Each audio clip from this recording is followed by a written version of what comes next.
And we're live. No. Greetings, viewers. Greetings. Welcome to session 3 of the Blight of Opehc, hosted here on Records of the Realm by the wonderful and talented Vinny. We are in an abnormal position for me as a DM, where we had to cut at the end of last session as combat was beginning, which I don't really like to end on cliffhangers, so I am happy to announce we're going to be ready to jump right in, but first, let's make sure we re-meet all of our players, starting with Ave. Or characters, starting with Ave. Hi.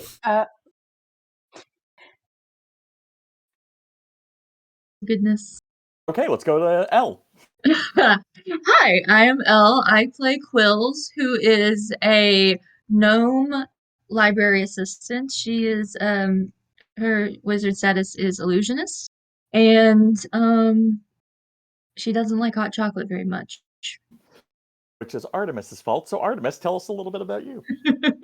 Yeah, hi, I'm Artemis. I play Snipps. Snipps is a blue-scaled kobold who is currently holding a very large knife in front of the apparent head of the town we just arrived in, and desperately prays for anything to go well. We'll see how that goes.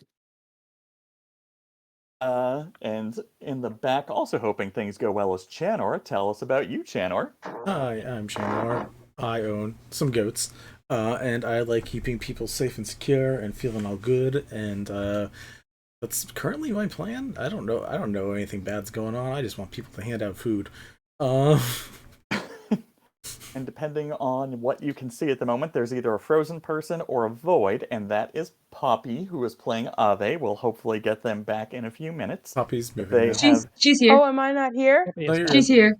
yes, you're here. She's here. Okay, so let's try and get this quickly. Are you guys sure? Because I can't see anything and I can't hear anything. Yes, Yeah, we she's can here. hear and also see her. Yeah, I think And you can see her on stream too. Griff. I think you need to actually pop in out real quick. Ooh, This is fun. this happens. It's fine. Yeah, The it happens difficulties. too much. We'll make it Okay. fine. Ave, have you introduced yourself? Did that happen? No. No. We tried, but it didn't work. All right. My name is Poppy. I play Avelina. She is a hospitality halfling.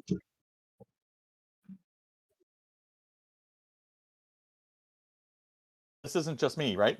Is What? this dead? I was No. about to ask. No, This one's. We got no, Poppy's copy. hospitality halfling, and I think that's where it stopped. Yeah. But I can see Poppy moving. Or I could. I think she's can't frozen right anymore. now. I can see her face. It's just frozen, I believe. It was moving a second ago. Middle of combat. I heard a sound coming from her.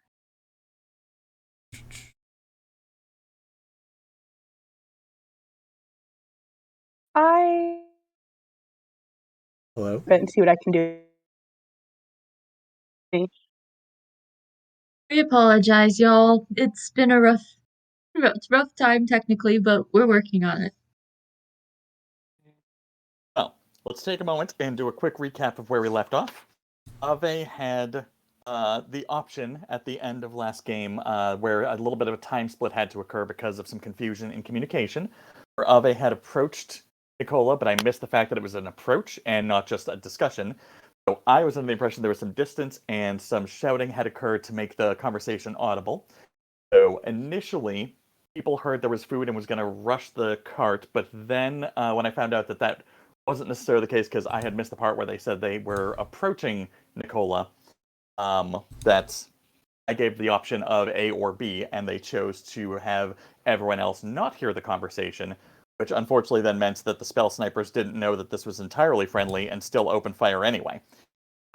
So once Ave got hit with that blast, Snipps ran up and got to a defensive position to kind of protect Ave from more damage, which is appropriate, while the other two we're trying to socially engineer some solutions, either by announcing healing intentions in a sort of indirect way, or kind of encouraging the other locals that were in the carts that they had kind of rescued or not destroyed. They lived, so yeah. I think we're friends I now. can be grateful for that. Yeah, a little bit of hopeful good faith was hoping to be extended. And so that is where we sort of left off. Ave, do we have you back now? Hi, yes, you do. Short while. I don't know how long this is gonna last. We Right need when 4 hours. When I start speaking it. I know. Okay.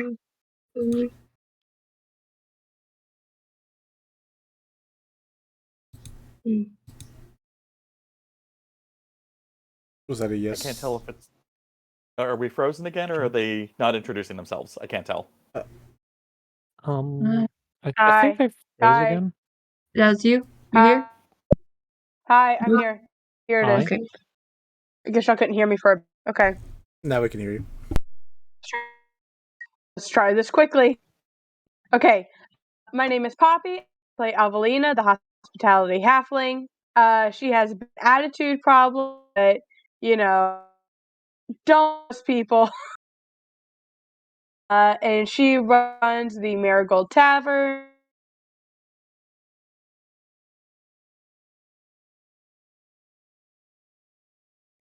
Put it mildly. She's not feeling well.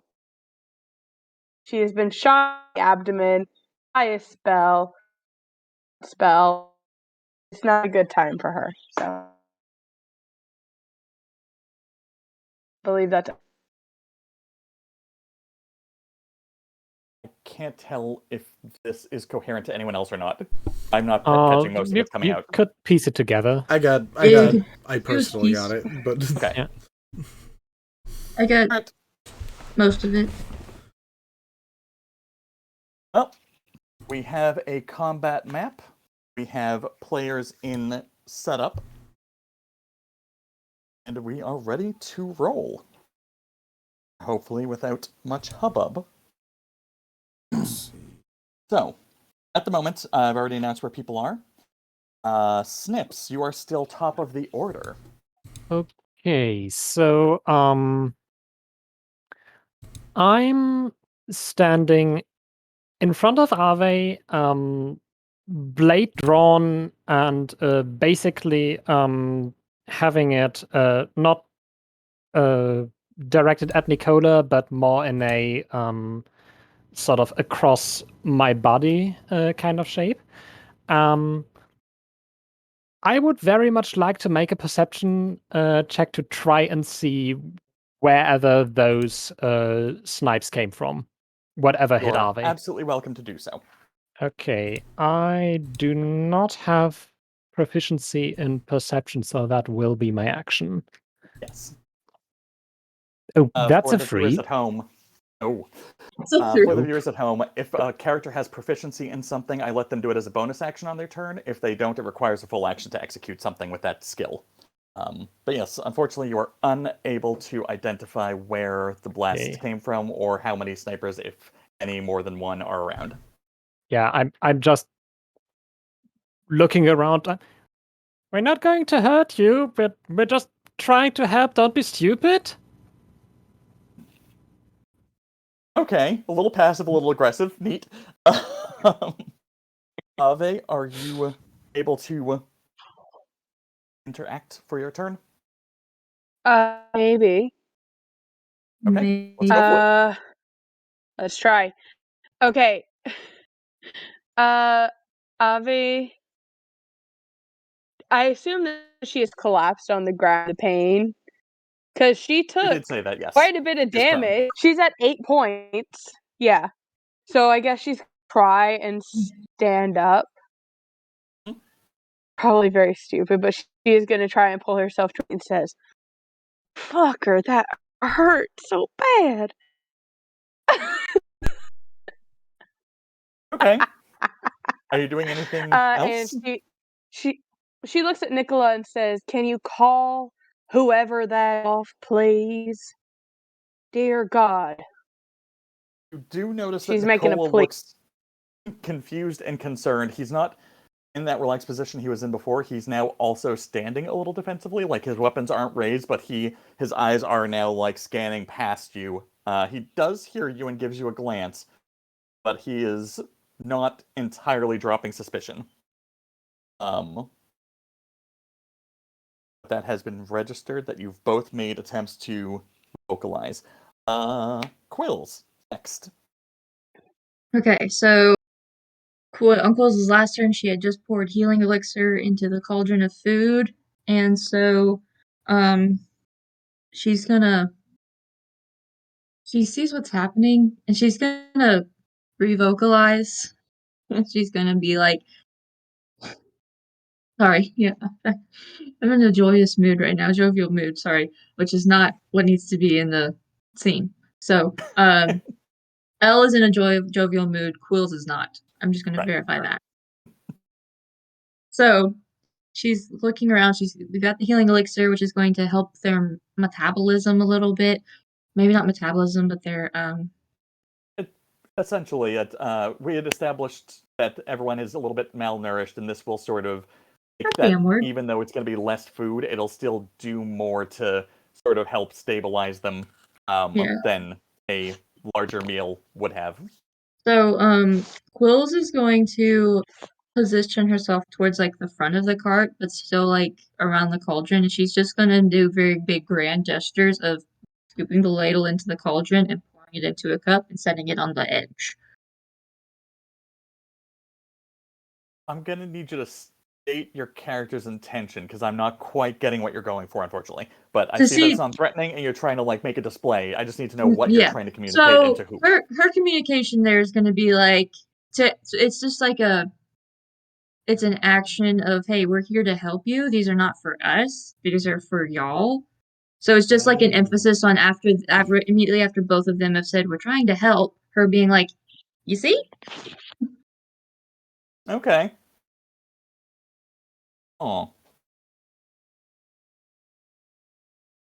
Sorry, I need to make a quick decision, but I think we're just going to leave this as lingering for the moment. Cool. Roll me a persuasion check just so I have it. Persuasion.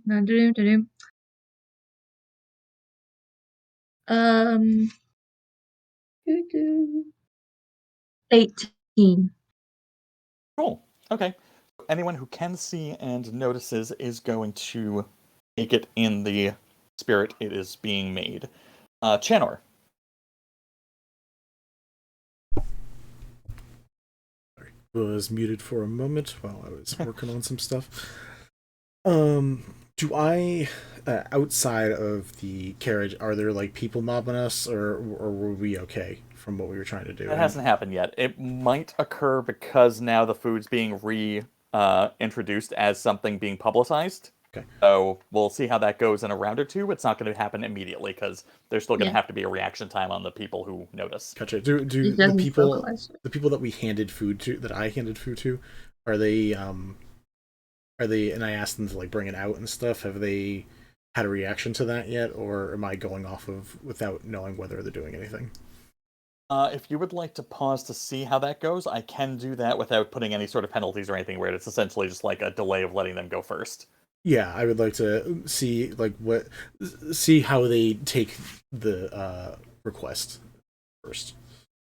Oh, what actually happens is, so you try to get the people who are part of the town that are in the carriage with you to help you carry food out for the attempt to distribute, and kind of, again, show good faith. But as they try to exit the back of the cart, one of them almost spills as they hit a invisible wall that nobody was aware was there yet. But it's basically like sealed off the back of the cart. Just the back? As far as you know at the moment, that's the only place that it's been tested. Okay. But it is because of the cart's modifications, it's a closed top at the moment, so there's a back exit that the normal sized people can get out. I'm allowing that there's probably like a window that lets you see out the front so you can communicate with who's driving, and I'm guessing you guys are small enough that you'd be able to squeeze through it, so I'm willing to allow for that. Okay. If I already drank all my coffee. as we do. Cool. I'm going to grab Band-Aid. And Band-Aid's a goat. yep, Band-Aid is my goat. Um, For the viewers. for people who may not know. And if I can, I'm going to like crawl out this. Like if I see them hit something invisible, can we assume I have enough magical common sense to understand that that means there's something that I can't get through either? Yes. Cool. Cool. I don't want to like. If you want to roll an meta Arcana it. check, you can probably identify what it is. It's not a very high DC check on this one. Cool. I have a +7. I rolled a 19. That would probably have been useful later on. So 26.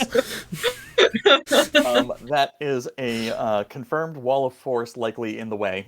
I sigh and say, God, magic's getting in the way of all this stuff. Take Band-Aid and try to crawl through the front. Depending on how much you let me do, I'd like to get in the driver's seat and have Gauze begin moving forward to the rest of my party.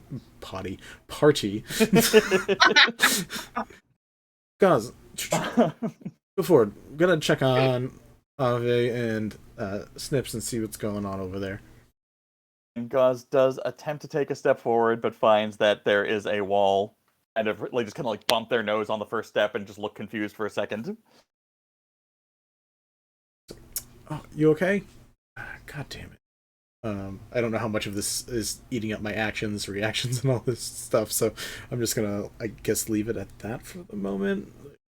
In a state of confusion. I'd say if you have a bonus action you want to burn, you can still do that. But so far you've used you had a pre-communication reminder with a hold, then took an action and have said words.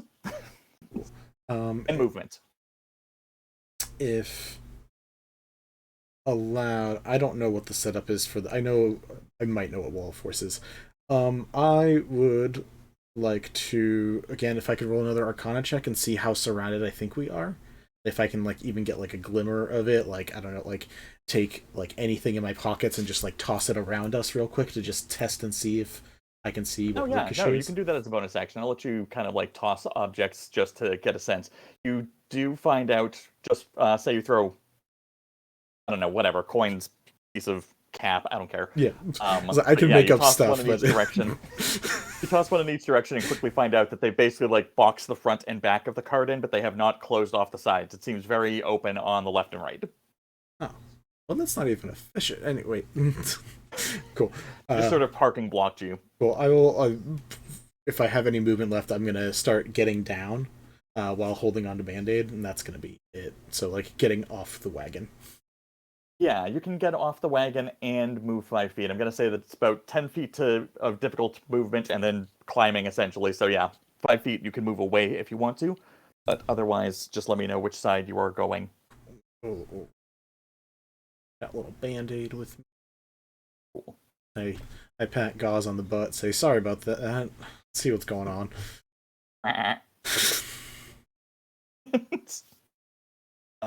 Neat.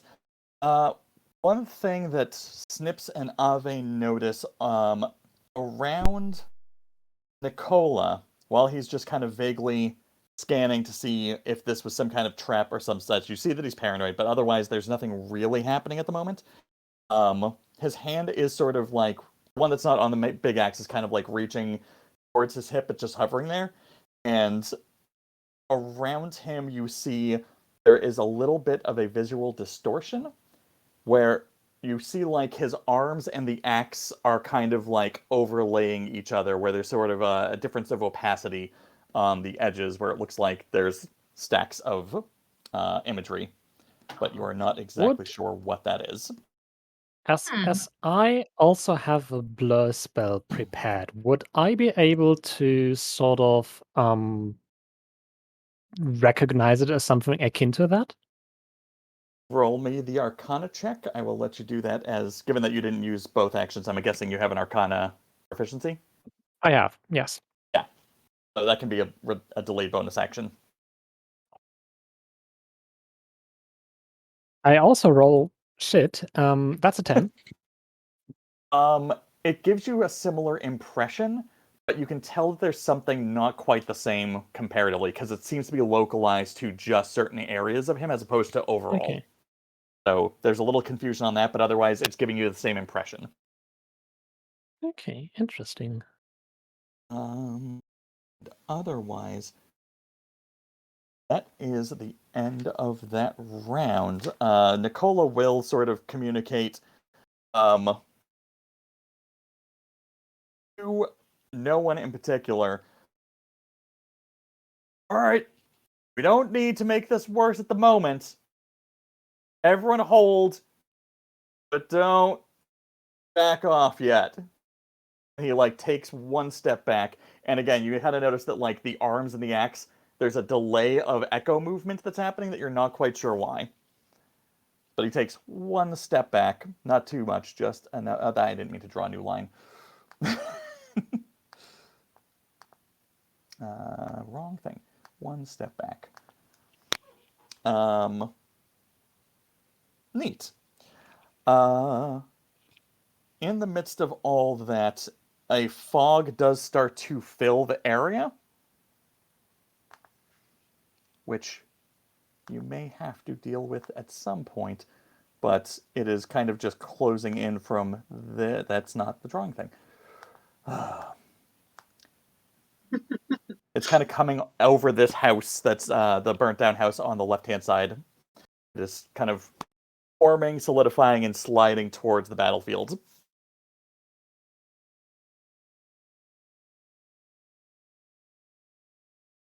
Does anyone have anything they would like to do in the reaction phase, even though there's nothing to react to? Something minor, something small? I think Quillz is just gonna look at what happened to Gauze and to the guys trying to leave, and she's just gonna be like, well, shit, I got all of this soup, and how are they gonna get it? I admire how calm the other two of the party are, and Ave is holding her abdomen from getting essentially stabbed by force, and Snipps is just... So, how loud are you saying that, Quillz? I mean, she's gonna say it it's gonna be like well, shit! Cool. Now what the fuck? Well, no, she didn't say what the fuck. She's what? Now what am I supposed to do with all this? I think she's just gonna gesture. She's just exasperated. Nope, that makes perfect sense. You do start to see people coming out of places with poking their heads out who clearly are children and non-combatants. We're just kind of what? Did someone say food? So now there's a attention being placed on that aspect as well. Does that draw the attention of Nicola and any of the spell snipers? Nicola still just looks paranoid. To him, there's a lot of stuff that just happened in the last 6 seconds, and a lot of it's confusing. None of it's blatantly threatening, but none of it is obviously not a trap also. So he is still just kind of at the ready, paranoid, holding position. You made that announcement, so you assume the spell snipers are probably in similar thing, but they're clearly still taking defensive measures, as that wall of cloud implies, or wall of cloud, the fog cloud implies. And we are back at the top of the order for Snipps. Okay, Snipps is going to look at Nicola while saying this, but essentially shouting to whoever might hear him. We're not planning to attack you. We have come here to help. My friend runs a tavern. I'm her cook. We are not threatening you. And while saying that, is slowly going to put the blade down, not letting go of it, but just to the side. Roll me a persuasion check, but in response, you do see Nicola start to relax and then seems to hear something, and then kind of gets slowly, kind of lowers back into position for the second. But we'll see how well the persuasion locks in.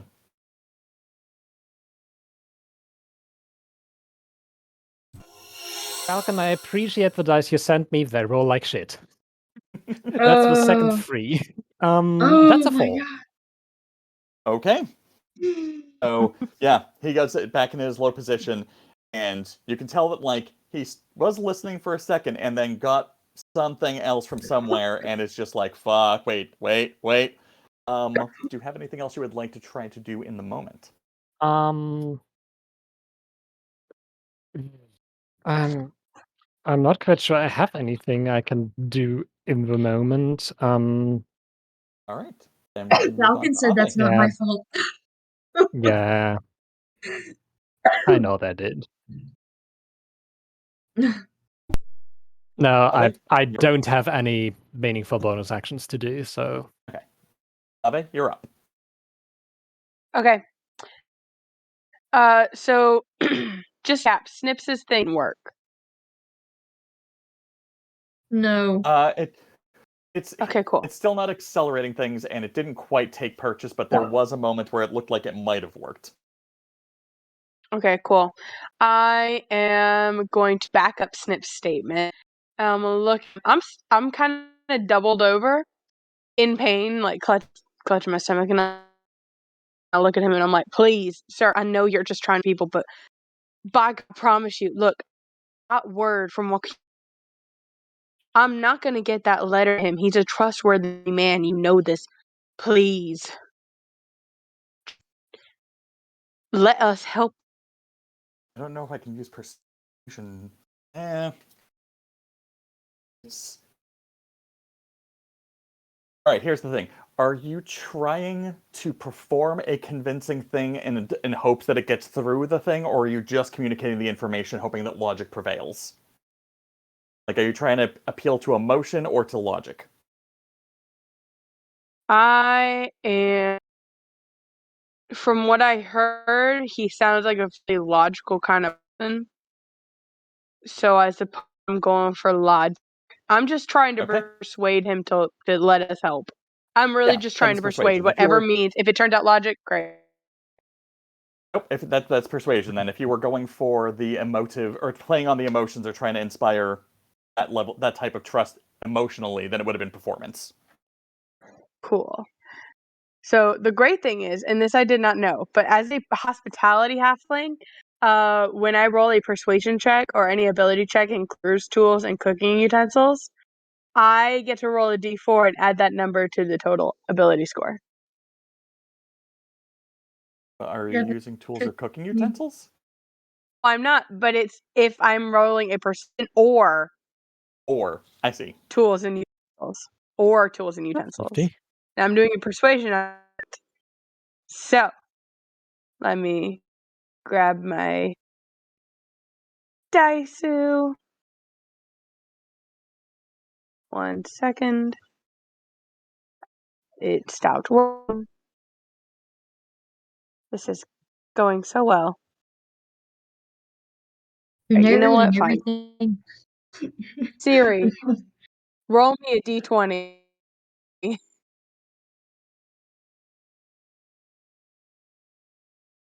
And I have a plus 5 of persuasion. 7 plus 7 plus is what? plus 5. 12. 12. Siri, roll. It's a 4. So that's 16. 16. He is similarly like considering things, but you can again see him like after responding to what you say and looking like he's going to relax, hears something else again, and doesn't relax yet. Oh, good lord, man. Okay. Was that Hey, my it's a good roll, action, but it or wasn't can I good do enough. something else? Do you have a Okay. proficiency in persuasion? Huh? Do you have proficiency in persuasion? So that was a bonus action? No. Do you have proficiency in persuasion? It's a question. Yes, she I has heard. Yeah. to. Okay, then yes, bonus action. Okay, great. Because then I also, another thing that you get with hospitality is the ability of calm emotions. So I'm going to use one of my mana. What's the range on that? 60 feet. The range on that. Oh man, it keeps cutting out. It's 60 feet, and 60 then, if I'm not mistaken, a 20-foot cube. Or just It's a square. 20-foot radius sphere. Yep. Okay, so you're calming in Nicola's emotions? Yes, to calm Nicola's emotions. Cool. And I'd be like, I'm not doing this to hurt you. I'm doing this to try. And hold on, the thing is still loading. Yeah. And I cast calm emotions to concentration. Charisma saving throw. There's no save against it. Or is there? Yes, there's. It's a charisma saving throw. All right, well, that's a 2, so no matter what he has as a bonus is going to fail that. So he does, at that point, relax and sort of become a bit more passively disinterested in whatever the conflict tension was at the moment. But does a 19 hit.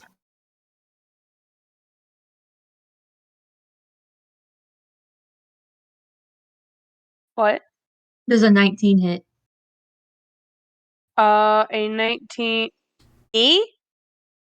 Yes. As in an attack? Yes. No! Yes, and I have 13 AP. Right. I'm gonna die. I It's okay. can't do anything for This you. looks bitchy. Okay. La-da-dee-da-dee. Okay, That is so how much am I hit for? 12. Oh, guys, I'm down. I'm out. Snipps, I need you to roll me a perception check to see if you could tell where it came from. Uh-huh. Last chance for this dice. Nope, that's a 6. Yep, still have no idea where the shooter is. Great. So the only thing I perceive is Avi just suddenly crumbling next to me. Yes. And it Well, can isn't still... that fun? Great.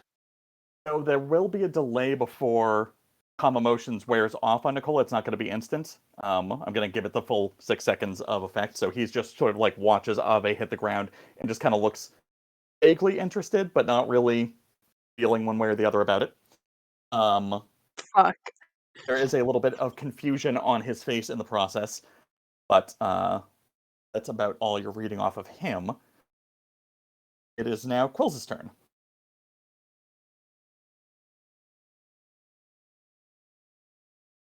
People, nobody with weapons, like civilians poking their heads out.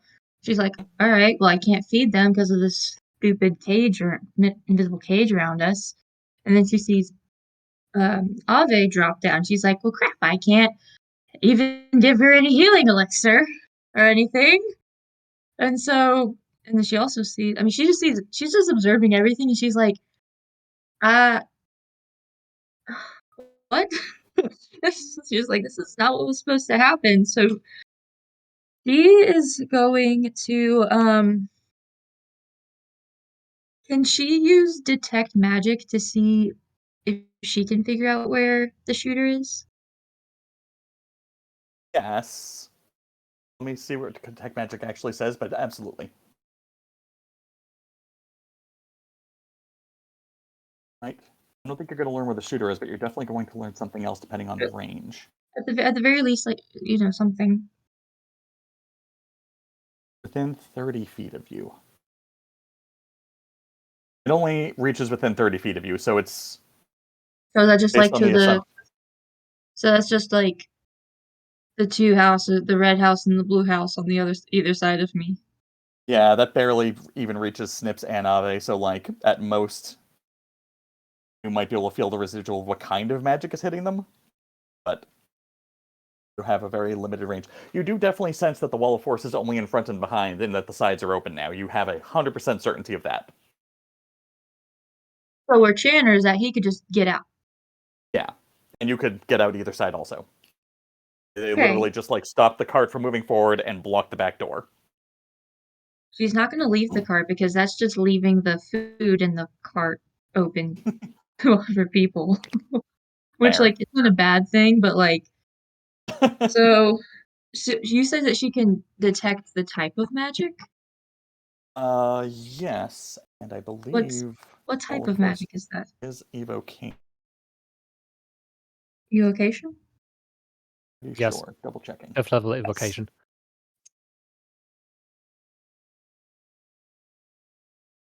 Yeah. You know that there's evocation magic being cast. And I will say you also sense that oh, actually, is that also evocation?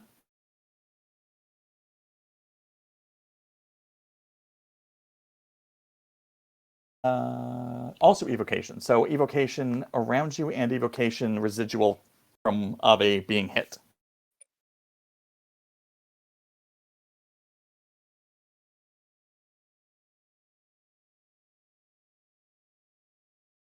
The guys with us is a boy, right? Say that again? One of the 5 people who are from Most of them are. Florida. Micah, Jordan. Oh, the little boy. The little boy, Yes, there's he's a small, younger right? boy, yes. Yeah. He could also I get out, you're want right. So he could fit through the window in the front of the cart as well, right? Good catch, Okay. yes. So she is going to ask him. First of all, she's gonna ask him if he like knows Nicola personally, or like, if Nicola even like can recognize his face and that he's a friendly face. Yeah, no, everyone's gonna. Yeah, everyone who's back there is gonna be like, yeah, no, he knows all of us. Like, he might Knows all of not us. approach us first at a party, but like, yeah. So she's gonna ask the kid, the boy, if he is comfortable. She's not gonna force him to do anything. She's gonna ask him if he's comfortable getting out and going around going out the window, going around Gauze to see if like they can be like, hey, if anybody like the people who are casting the spells and Noklo can see that, hey, there is at least one Lortian in this cart. And he's not being held hostage. Okay. So the hope and intention is that this is gonna be shown. Got it. Okay. The boy agrees. I still need you to do a performance check just for the sake of, because essentially, if you just let the kid out, and had not qualified, I would have been like, they could easily take that as releasing hostages at that point, which could be taken differently. So I would have had to do an interpretation, but we're going to change it based on your performance and see what you can kind of convey.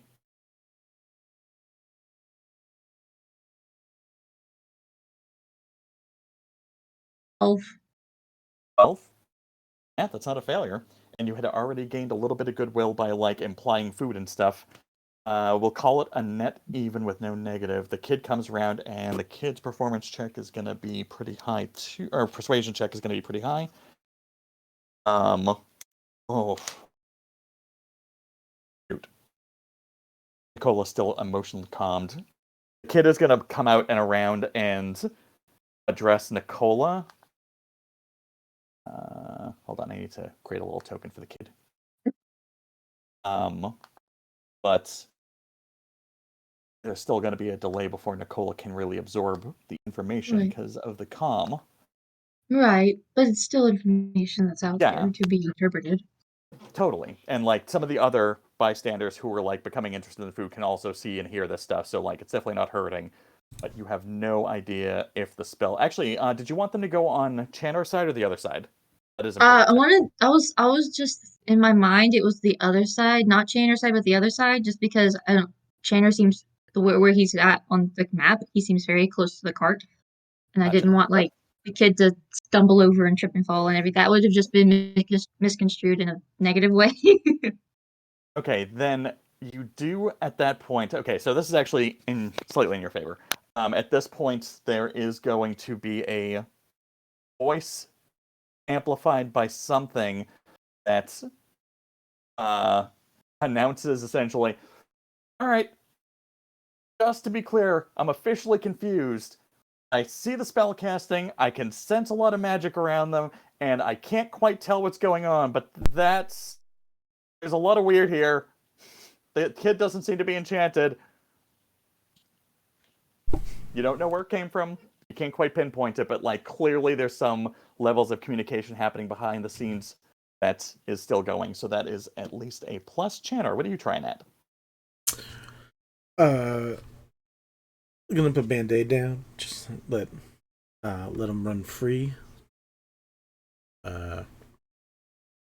As I do that, a curiosity. Give me a second. I need to just a thing.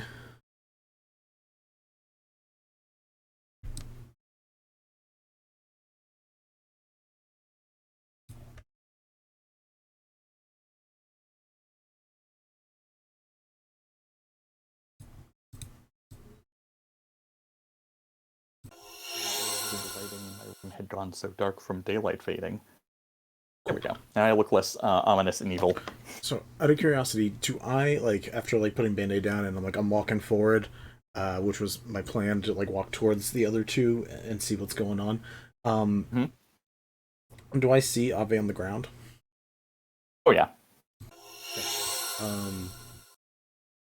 What is my movement? I'm assuming... And heck, you have the clinical background, so I can even tell you that you are certain that, like, within that 6 seconds as you see her on the ground, you can tell that she's also not breathing. Okay. As I begin going around, I see Ave and I go, Ave, shit, and I just run forward towards them. And I'm gonna, as I'm getting closer to them, yeah, like right there, I'm gonna be like, guys, what happened? Well, the only two people there, Snipps and Nikolai. Ave is trying to introduce us, and she keeps getting, I don't know, peppered with some kind of arcane shit. Does me moving there and asking that question make me lose my action? No, that's just your reaction for discussion and your movement. Cool. Actually, where was I exactly? Because if I can get a little closer.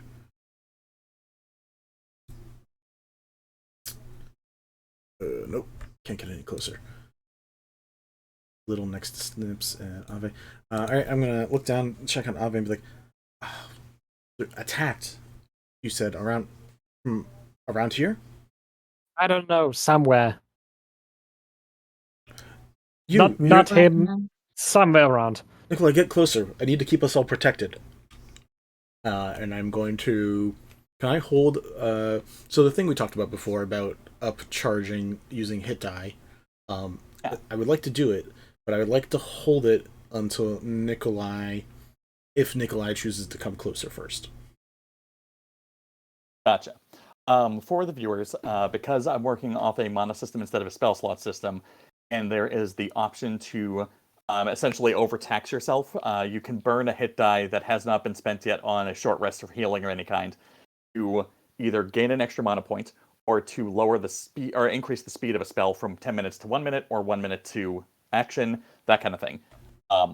So Vinny is requesting to do that, and you can prepare to burn it, and basically you still will burn the mana point, but you can save the spell or the hit die until basically it's like holding an action for a spell is still holding an action for a spell, so you're still going to burn the mana, but the hit die will only be burnt if you fire the spell off at that higher speed if Nikolai I want completes to the engagement. I want him to I want to cast this either way using the upcasting. That is a thing I want to do either way because it's the only way I can do this in a single action. I'm trying to give him time to come forward and get closer beforehand, if he so chooses. If he doesn't, I still want to cast it. How much time are you giving him to make that decision? I'm, I guess, technically 6 seconds if we're going off of normal combat rules. Because Right. I'm charging it up and I'm holding it, so I guess 6 seconds. I need. This is going to be interesting. I need you and Snipps to make me a dexterity save. Oh, please said something. Okay. 18. That is a 15. Okay. So another shot gets fired out. It is a 16 to hit. Snipps moves aside. Like basically, I was just trying to determine like which, because you're both in the direct line of shot essentially. Mhm. So this will give you a sense at this point because it'll be basically flying right past Snipps. But Snipps, his dexterity roll was higher, so Snipps is going to not get caught in the line of shot. But it was clearly aimed at you, and that is an 18 to hit. So does that hit? 18 does hit. Okay. That is gonna be 11 damage.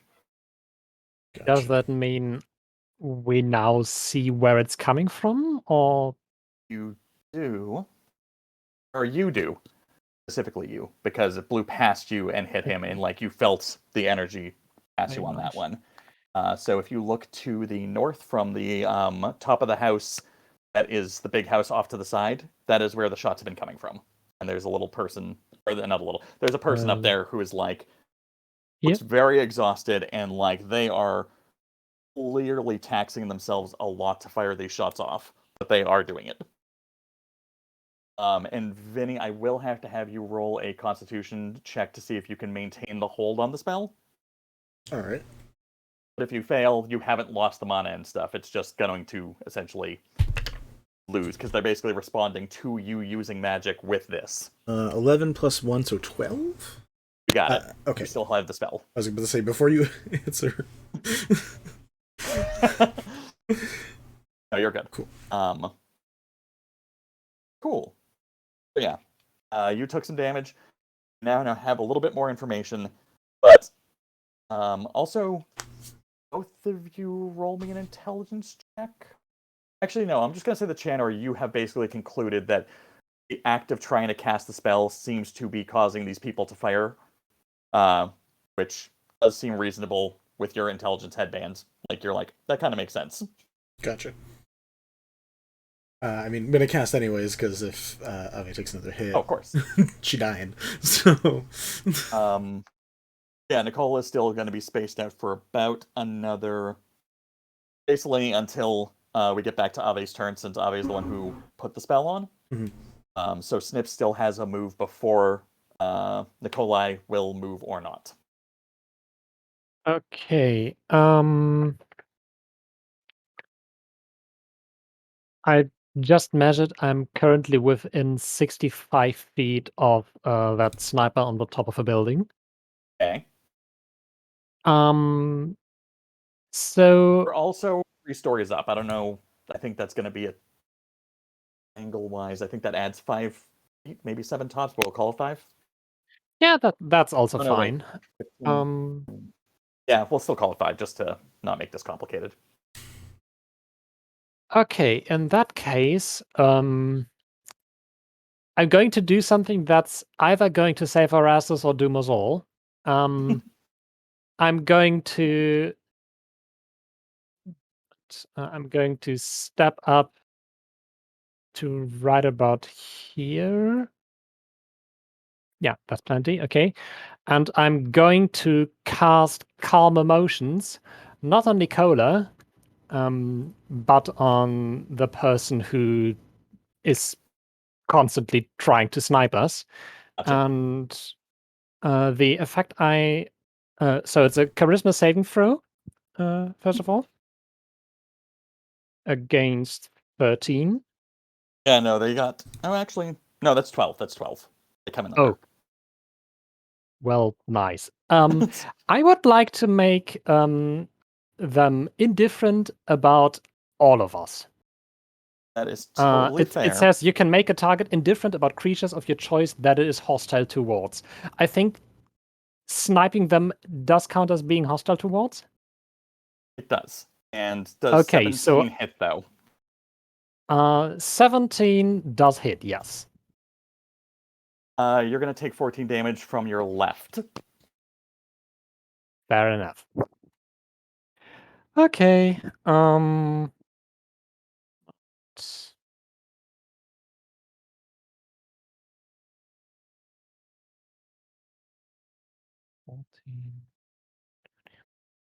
Okay. But it will like worse. that person up there is now neutralized for all intents and purposes. Yeah, okay. And I am going to scream at Nicola and basically go and bloody murder in the what the fuck is wrong with you? We're trying to help you, and this is how you treat visitors who are trying to help and now defend themselves, apparently. We don't want to do this. Please stop this. God. If you want me to just voice an intent, if that makes it easier, I can do that. Because it's either going to be an intimidation check or a, like, I don't know what the other thing would be. Other than that, it's going to be like a charisma saving throw, technically. Like if you're trying to make Nicola back down via the aggression, or if you're just like having an outburst of frustration, the frustration's going to be a saving throw. The attempt to like bully, you know what I mean, is going to be an intimidation check. This is definitely not trying to intimidate him into standing down. Otherwise, I would have used another spell. Totally fair. And I'm a little bit frustrated that Growl, Cover, and Bag does not apply to this, because this would be excellent for that thing. I mean, if you'll allow it, I would very much like to use it that way. It's basically me going, hey, what's wrong with you? We're trying to help here. So in kind of a pleading fashion, and less in a you stand down right now intimidation. Okay, so what's the effect you're asking to use attached to it? Kobolds get a thing called Grovel, Cower, and Bag. Once per short rest as an action, you can cower to distract foes. Until the end of your next turn, allies gain advantage on attacks against enemies within 10 feet of you that can see you. So we're not really trying to attack him, but just from the way it's phrased, it's basically oh, look at me, I'm so vulnerable, and you wouldn't hurt me, little tiny thing. Something like that. I don't know if it's saying that. It's definitely making you the obvious target. I think I have achieved that pretty much myself right now. But yeah, I will say that if anyone else decides to go on the offensive, that this will give them that advantage that this is attached to.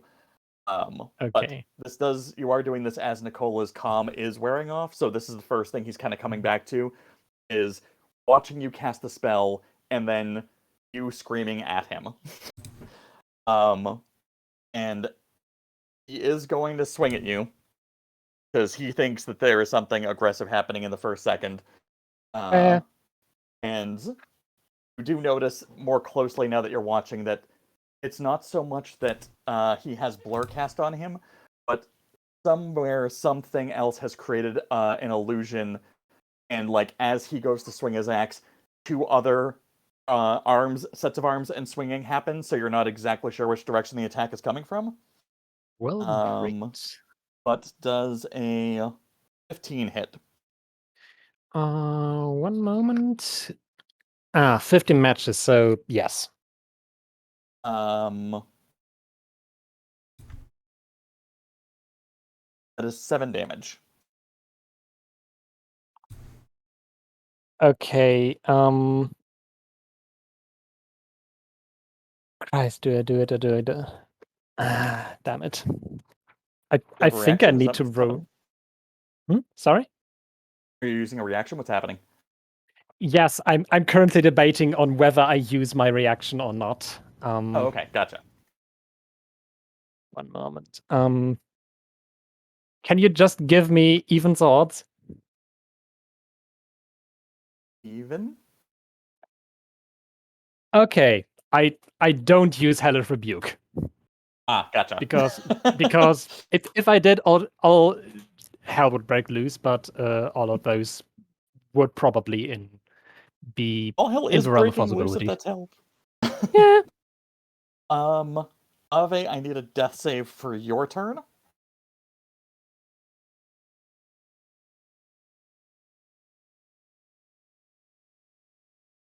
Is Ave currently with us? And I see Vinny has a hand up. So while we're waiting for Ave to do or not do a thing. I'm here. Oh, okay. What am I doing? Death Death save? Hmm? Yes, okay. Alright, I just roll a d20. Okay. Oh. That is a 14. Let's pass. Vinny? Thank God. So You had a hand once Nikki over there gets closer, can I cast my spell? Because I was waiting for the opportunity for him to get closer.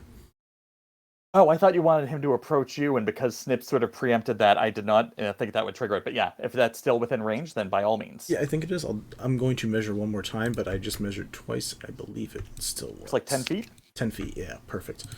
Cool.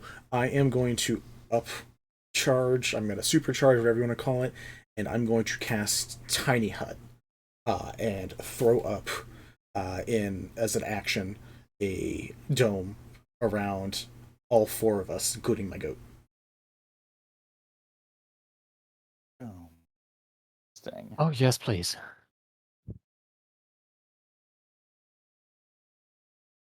Once he steps closer, even though I'm he's gonna like, check something. sure. Once he like even attacks Snipps, but he steps closer, I'm gonna be like, oh, thank God, and try to toss it up. We'll call this the dome. This way. Nope, that does not seem to do that.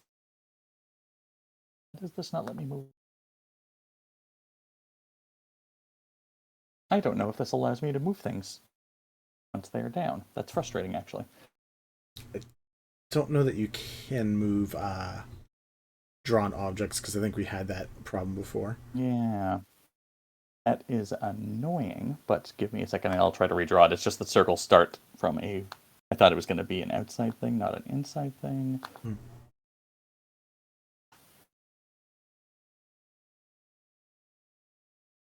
Cool.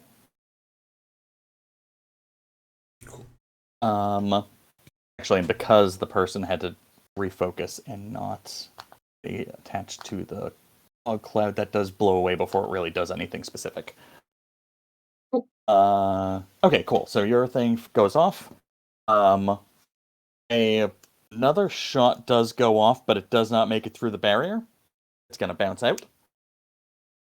And it doesn't come from the same person. It's coming from your right, actually, because I will say that you know which side the impact came from. Gotcha. But now you're realizing there are people on pretty much every corner.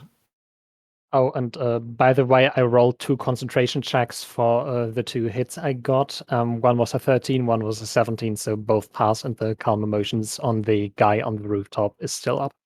Cool, I appreciate that. I probably wouldn't have made you check for it until next time you got hit, because usually in turn I kind of allow that, like, the spell just went off and there's some wiggle room.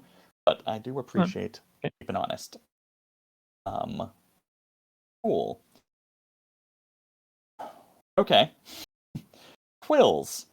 Oh wait, here's a question. Is the dome opaque or is it transparent? Which one have you done? I don't think I'm allowed to. I think it's automatically opaque, which is annoying. Gotcha. Okay. Quillz, you spot, you're looking out, you're seeing all this stuff going down. The kid goes out and tries to make his appeal. Nicola gets immediately distracted by a screaming Snipps, and then a dome kind of appears over them all, and you are not sure who cast it. What are you doing now? Okay. With the one person out, are there still barriers on the front and back? Yes. Okay. Those are still in play. She's going to, since that distraction's not working, she's like, look, that's not working. She calls the boy back over and she's going to hand him 2 cups. She's going to be like, distribute this. And then come back and I'm going to just give you some more. So she's on like, team, I just need to get this food out to people. Okay. Is that all you're doing with your turn? Is the communication, and I'm gonna call it a bonus action of handing things to a person? Yes. She's gonna specify to him though that the people that he's giving it to, if they really like, if they want to spread the word, I'm only gonna give it to people who form a single file line. So if they want food, they have to be orderly. Okay.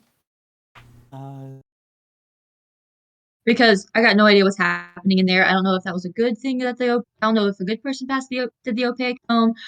I don't know if it's somebody who wants to hurt us. So she's like, enough.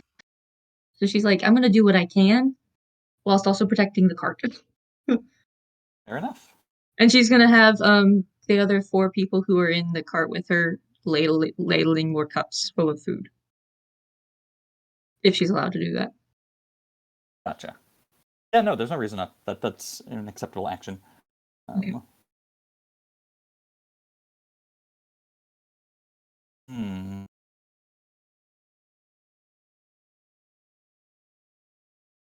All right, I was also checking some rules about tiny huts because I know what the reaction of the spellcasters wants to be. It's just a matter of how it affects, and I think I'm hoping because it's a friendly face, and they can't sense an enchantment on him. Oh no, yeah, no, you're fine. And the kid's not being attacked. I'm more it was going to be the time that one of the other things was going to react. And they are going to cast essentially an earth tremor trying to get underneath the hut, but it still doesn't seem like the spell allows it to get inside the hut, so nothing's going to happen inside. But I think your goat is going to take some ambient damage if this happens. You might lose Band-Aid for the time being. Get it. Narge. So yeah, assuming Band-Aid has less than 6 hit points, then they poof. If they have more, then they're still here. I think 4 health is what a goat has, so. Gotcha. That takes a turn about your goat a different direction. Can I have it roll a save of some sort to see if it stays alive? Oh yeah. I think it is a dexterity save. All right. Technically, which seems weird for an earth spell, but that's fine. He has +0. Rolled an 18. That saves. Okay, that's a 2 damaged goat. All right. Yeah. It has 4 health. 3 damaged. 3 damage. He has 4 health, so he has 1 health left. Aw, poor little guy. Poor Band-Aid. I don't want to hurt the goat. Okay. That leaves. Okay, Chanor. It is now going to be. Oh, so the kid comes over. I should actually address this. He comes over, collects the food, and then just starts like walking it over to these people here. And they do come out to meet, and they're like, "What's going on?" It's just like soup. Does he does pass along the message of nice, neat, orderly line, or you don't get fed. He hasn't gotten to that part of the communication yet, but he is basically just like announcing what it is, and they're going to have an exchange that, there isn't going to be a swarm yet because there's also a lot of combat flying around, so people aren't going to run out into street, but they're all sort of like as soon as it's safe. Yes, she's going to be serious on that too. Oh, I believe it. And you do also have people in there who are like. The other townspeople who are in there with you who are stuck are kind of like shouting, being like, "Hey!" And this is the unfortunate fact is they're like, "Hey, let us out!" and stuff like that. Not making it clear that it's the wall of force keeping them in and not you guys. But this isn't like things can't escalate further at this exact second, so it's okay. Like you guys are pretty much at maximum escalation. He's just gonna roll her eyes at them. But yeah, they're just like, "Hey!" and just mutter idiots. Aw. She mutters it. Nobody can hear her. Oh, that's fair. That's. Quillz, you did a thing. It's the librarian subclass. Chanor, what is your actual move for this turn now that you've caught up with your held action? All right. I can see outwards, so I'm just gonna be like, Band-Aid, go hide under gauze. You'll be safe there, just to like get Band-Aid safe away from the thing. Fair enough. It's a familiar, so again, I don't think it really requires me to do anything. Just to be like, hey, Roll me an intelligence check for comedy's sake. Where the hell did my die go? There it is. I landed my die on top of another die when I rolled it. Hey! It's a 10 plus 4. 14. So 14. All right. Yeah. And a trot. Remembers the barrier at the last second and goes around. Okay. Yeah. Doesn't have a short moment of like bounce. Punk. I'm going to use Spare the Dying for the moment to stabilize Ave. Okay. Does that give me will 1 hit stop. point? No. You're still unconscious, but it keeps the negative effects. If you do pop back up, you won't have any exhaustion from being knocked out. And if you are healed, it doesn't cause a delay in the process. So, Okay, cool. So that's my action. I'm just gonna be like, okay, you're safe. Ooh, Snipps, you look hurt too. And you are Nicola? Kinda. I get up and I just take out some of my my med equipment and just like begin looking over both of them like they're both injured. And I'll use my bonus action to like, I don't know, roll a medicine check and see if I can like staunch the bleeding and make sure they're both okay, like take their temperatures. I'll be fine, just don't let him stab me anymore. Oh, sir, can you stop stabbing my friend? We're just... I forget how this works. Is he allowed to pass outside of the dome? He's allowed to, yeah. Okay. At the moment, he's like, the axe is still down, and he's like, the dome just popped down, and now he has a very concerned look on his face, but also vaguely confused at the different levels of energy coming from the 3 people in the bubble with him. Yeah. Sir, I don't know if you actually want me to roll like a bonus action medicine check or something on anybody. I don't think I can actually do anything with that, but for the moment, I'm just gonna say, yeah, I'm checking both of them over. I'm giving Nicky boy attention too, and being like, hey, are you okay? I don't see any wounds on you, but those random spellcasters are trying to hurt everybody. I'm glad I got you in the dome before we all got hurt. Too bad. Someone so smart, you're so incredibly stupid, and I love it. I'm only smart because of the headband. This is established. I don't even know how to approach this. All right. I need 2 checks. I do want you to make the medicine check, because if you can succeed on the other check and pass the medicine check, you can at least make it so that any healing that hits Snipps will become actual HP, because you actually dealt with the wound. Cool. Instead of temporary HP. But I also will need you to make... I mean, there isn't really a check for I am harmless and not a threat, but there's got to be something equivalent to it. I guess just a general charisma check? Sure. Because the medicine roll, I rolled an 11 plus 5, so 16. That is plenty. I am going to use my portent nat 20 now, and just auto succeed. I'll roll it first. Fuck it. Let's see. It wasn't a nat 20, so I'm going to take the nat 20. There. Okay. So Nicola is going to go back to a like semi-defensive position, but now just like does not feel threatened because you're clearly not attacking. You're like addressing the wound. The angry little blue guy is its own thing, who is now you're like he kind of steps around so that you are between him and the blue guy. So if there like is a potential threat from the person who was just screaming at him, it's not like he'll have some warning from movement. Gotcha. And the other person's obviously down. So he's basically taking a strategic step around, but is sort of accepting what's happening at the moment. As this is going on, just as like a normal... Also, all the extra arms and like the spells that were kind of obscuring his movements have stayed on the outside. Like the dome being cast has blocked them out, so he now just looks stable. That's cool. As this is going on, I'm like talking to Snipps as I'm checking over the wounds, like a doctor trying to distract me. I'm like, man, I'm really happy I learned this tiny hut spell. I didn't know it'd come in use, but now we have a portable medical And whenever we need it, how are you doing? It's not looking too great, but I don't think you're going to be dealing with any lasting disfigurement or pain from the. It's just going to continue. Just ramble. Snipps is just staring daggers at Nicola. This is great. Oh, that's perfect, because it's your turn, Snipps. Yeah.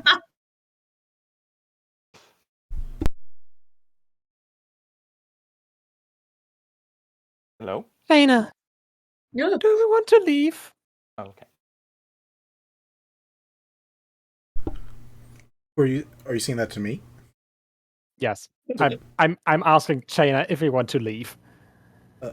No, we didn't get to help anybody here yet. I mean, we saved him, and I'm not gonna save you too, but I don't mind. But once we take care of everybody and make sure they're all okay, we can leave.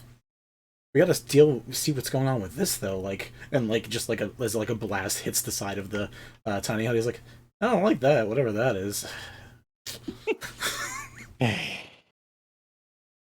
Snipps is just deep breath.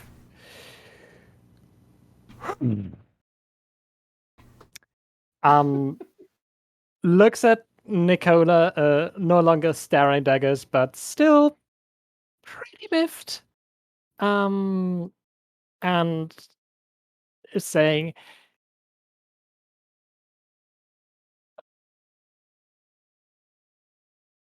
casts calm emotions on Nicola. Not Okay. again. Not again.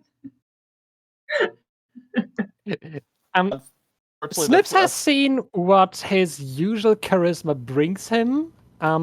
He's not going to try and risk that again. Save of 13. Yeah, roll me a perception check. Okay. This is not gonna eat up any of your stuff. This is in sort of to you seeing if it holds. 5. Okay, so he sees you do the thing, and you sense that he relaxes.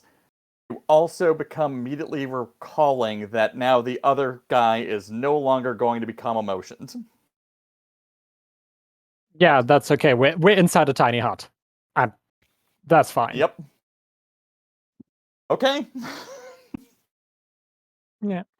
Okay, so did the spell take place? Or did he As save? far as you can tell, yes. Okay, I would like to make him not trying to hurt me anymore. And then I'm just going to relax a little because calm emotion is a minute, and I'm going to tell him, okay, I just cast a spell on you called Calm Emotions. It will make you chill the fuck down. It is nothing harmful. I just don't want to get stabbed again. Can we talk now? He blinks a couple of times at you. Is that a yes? Jenna, is that a yes? I'm checking you over right now. I don't know what he's doing. Give me a second.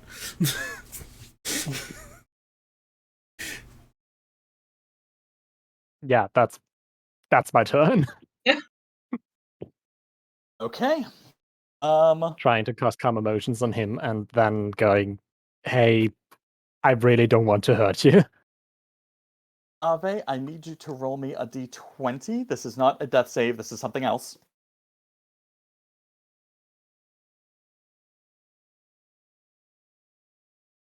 Roll a 20. Yeah. Yep. Okay, give me 1 second. Get my die out. That is a 6. God. 6 or 16? I believe it was a 6. 6. Yeah. Okay. Yeah, you still are unconscious. This is basically a check to see if, like, you being spared the dying is going to, like, you have a slim chance of waking up, but you have to roll pretty well, but that is definitely not well enough. Oh, wow. Okay. Quillz. Quillz So the boy's is he still talking to those villagers? What's Right. So as happening over part of your there? action, you have that happening. So Yeah. he's communicating to them and sort of like explain the situation the way you asked him to. So there's a Mhm. small discussion happening there. And you do see on 2 occasions him look up at the roof and just sort of nod and say something back, and then go back to the people talking there. But you don't see who's on the roof that he's talking to from your position at the moment. And yeah, but it does seem like word is starting to spread about this as a positive thing. Is it positive enough to where the back hatch is open now? No, not yet. But Okay, there's also, some chatter happening. my question about the dome thingies on the front and the back, are they protecting the cart and gauze and us inside as well, or are they just blocking us in? You have a library background. Roll me an Arcana check as a free action.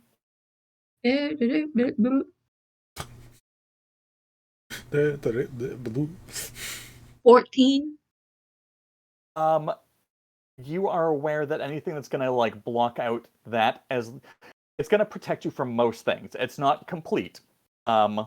You have some idea that people can cast magic that originates at a point within those barriers, but anything trying to pass through the barriers will be stopped.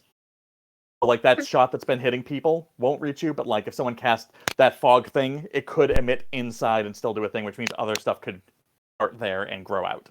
Okay, so essentially no direct magic. Yeah, but for whatever line of attack, if it has to pass through that wall, it cannot hit you. Okay. All right. Quills is gonna see if she can catch the boy's attention and be like, "Come on, we got things to do." Does that work? I mean, it doesn't hurt, but the kid's definitely like, yeah, I'm Okay, telling him. good. Like she's because she doesn't know Yes. what's going on in there, and she Yeah. sees like still more things hitting the tiny hut, and so I think she's gonna have Jordan, Micah, and them do most of the ladling and the handing out whenever the boy comes back. What is the boy's name? I don't remember, and I'm not going to bother with it at the moment. Okay, that's fine. So she's gonna have the 4 Toby. adult Toby. Opie, yeah. Toby. Opie, So she's something. gonna have the 4 adults do the ladling and the handing of the cups to Toby when he comes back. Okay, so they're going to stop shouting and being confused and be like, "Oh yeah, we can at least prep. You're right. This'll Yeah. happen." Yeah. So that's gonna calm some confusion there. And she's going to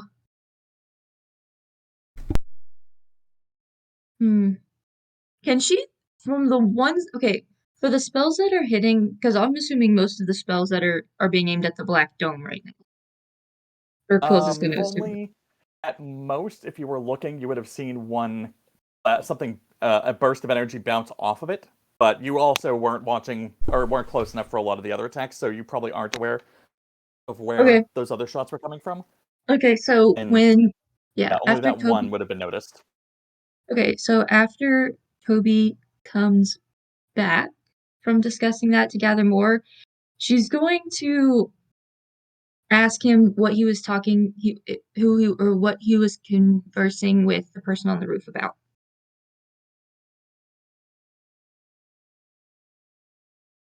All right, I have 2 decisions I have to make because I was going to have a reaction happen to the cart, but if you're calming things down and there's no more shouting coming from it, and Toby's walking back towards it, that changes things. They will not do that. I know what they do instead. Okay, cool. So yeah, Toby walks back and is just sort of like, yeah, no, they're gonna tell people, obviously, but everyone's not gonna come over until everything stops shooting and casting. That makes sense. We're getting stuff ready. Yeah. What happened? What was going on there? Oh yeah, no, I was telling people down there, and then the lookout, or one of the magic guys, he was up on top. He's doing a thing. So he was just also trying to ask some questions. Oh, okay. Did you tell them about the soup? Yes, I told him about the soup. I told him that we were all found on the road, and that you guys didn't hurt us, and then that you guys have food. I told him all that. Then I heard him talking to the others, but I don't know what that conversation went because I came back over here. Okay. Good job, Toby. You'll get some more soup after you're done getting this stuff out. But for right now, I need you to go pass out some more soup to those and spread the message that calm, orderly line, and we have good food. Okay. He just Thank you. takes 2 more cups and heads over. And that's Quillz' turn because she is not leaving this cart. Do both cups make it to 2 people, or is Obi eating one each time? I was gonna throw something in and decided not to, but now that you mention it, like as he walks, he definitely is just like, as he's walking, he's like, oh, let me just take a sip off of each of these so they don't spill, and that's like in his head the logic of it, but he's just basically taking cheap tastes so he can. I had a feeling. But didn't last session we established that they were already like super stuffed? He's Oh, also no, a but child. Yeah, he's a This child, is and he's true. just sort of like being a child. He's a growing boy. I'm not going to get mad at him for it. I would like to half a point. tablespoon per cup is not, or per trip isn't gonna fuck him up any further than No. being stuffed. Like he's not hungry, but he's like, hey, it would be a shame if this went to waste. Lick the bowl because it's dribbling down the side a little. Yeah. Oh, look, like, a little piece of meat in there. I would like to point out that one of the 2 people who does not own a tavern or work at a tavern is the one handling the food, and I just think that is funny. That is hilarious. Listen, okay, one of us is dead, so I don't really have it. So that's my excuse. Okay. I just think that's what she's. The other one's stupid. Yeah, this just fits like Quillz is like, I don't want to go outside thing, so she's literally just like, food. This is very much a situation where we're looking at the 4 of you. We can clearly see the consequences of action. Oh yes. Yeah. Okay, that's my turn. I believe Chanor's next. Chanor is up. Cool. This is a question just because you did make a thing. You did mention to Ave that there was potentially a role that could give her like a hit point or at least wake her up or something. Yeah. Do I personally know if there's anything that I could do using medicine checks without using a spell that could bring her to even 1 hit point or at least make her conscious enough for conversation? If you get a over a 16 on your medicine check, you can basically like get them conscious again. Cool. It would be with you'd roll a 1d4 and that's how many hit points. It's basically just like, but you have to have used Spare the Dying first, otherwise it would be 10 hit points. So like you're doing this in the right order. Cool. All right, so I check over Snipps and I'm like, okay, you're pretty good. I think you should be fine. I look over to Nikolai real quickly. Like, are you hurt at all? Do you need me to check you for anything? Blink, blink. Okay, that's. I'm gonna check my friend first and come through you afterwards. I'm gonna go over back to Ave and I'm gonna perform another medicine check to try to get her. Cool. What do you do? I'm medicine check. Rolling a medicine check to see if I can get you conscious. What did you do? Nothing yet. That's 11 plus 15. Not plus 15, plus 5, which is 16. Sorry. Nailed it. That is on the nose. Oh, 16 was, yes, sweetness. Okay, cool. 16 was the target. So I'll roll a d4. A d4, you said, right? Yes. Cool. That's a big old 2, but it's better than 0. Hey, it's 2. So Ava, you come to after me taking some time to, like, I don't know. I have like an adrenaline gland from some animal that I just like put into a syringe. Adrenal gland? I don't want to know what animal you got that from. A goat, obviously. No. Did you say adrenal or adrenaline? You knew what I meant. It doesn't matter. You knew what he meant. But yes, that was funny. I know. Some smelling salts, cool. just all the things that you should not do at the same time. I do to get her awake. But, Ave, are you okay? What happened? Or whatever. I don't know. Chanor. I come to. I open my eyes and I look at him and I'm like, what the fuck happened? I don't know, but we're just safe for the moment. So just. Okay. Did you bring me back? As I do, yeah. All right, you're a good medic. And she weakly like raises a hand, just smacks him across, like lightly tries to lightly tap him, but it just kind of falls against his face. Like, oh, good job.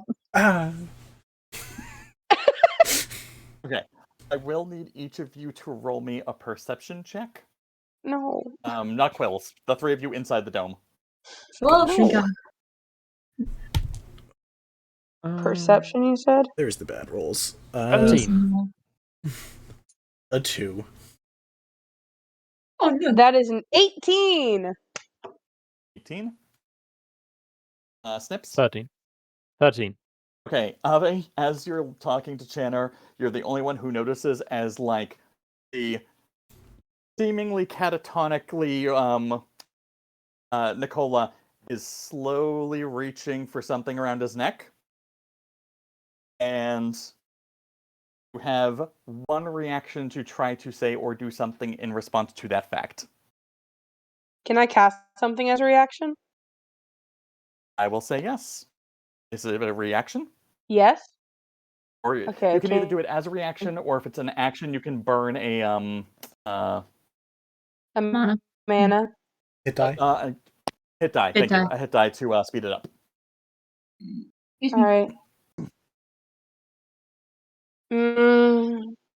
Shit, everything's too rough. No. I'm gonna look at him and I'm gonna say, I wouldn't do that if I were you. Beast. Roll me an intimidation check at disadvantage.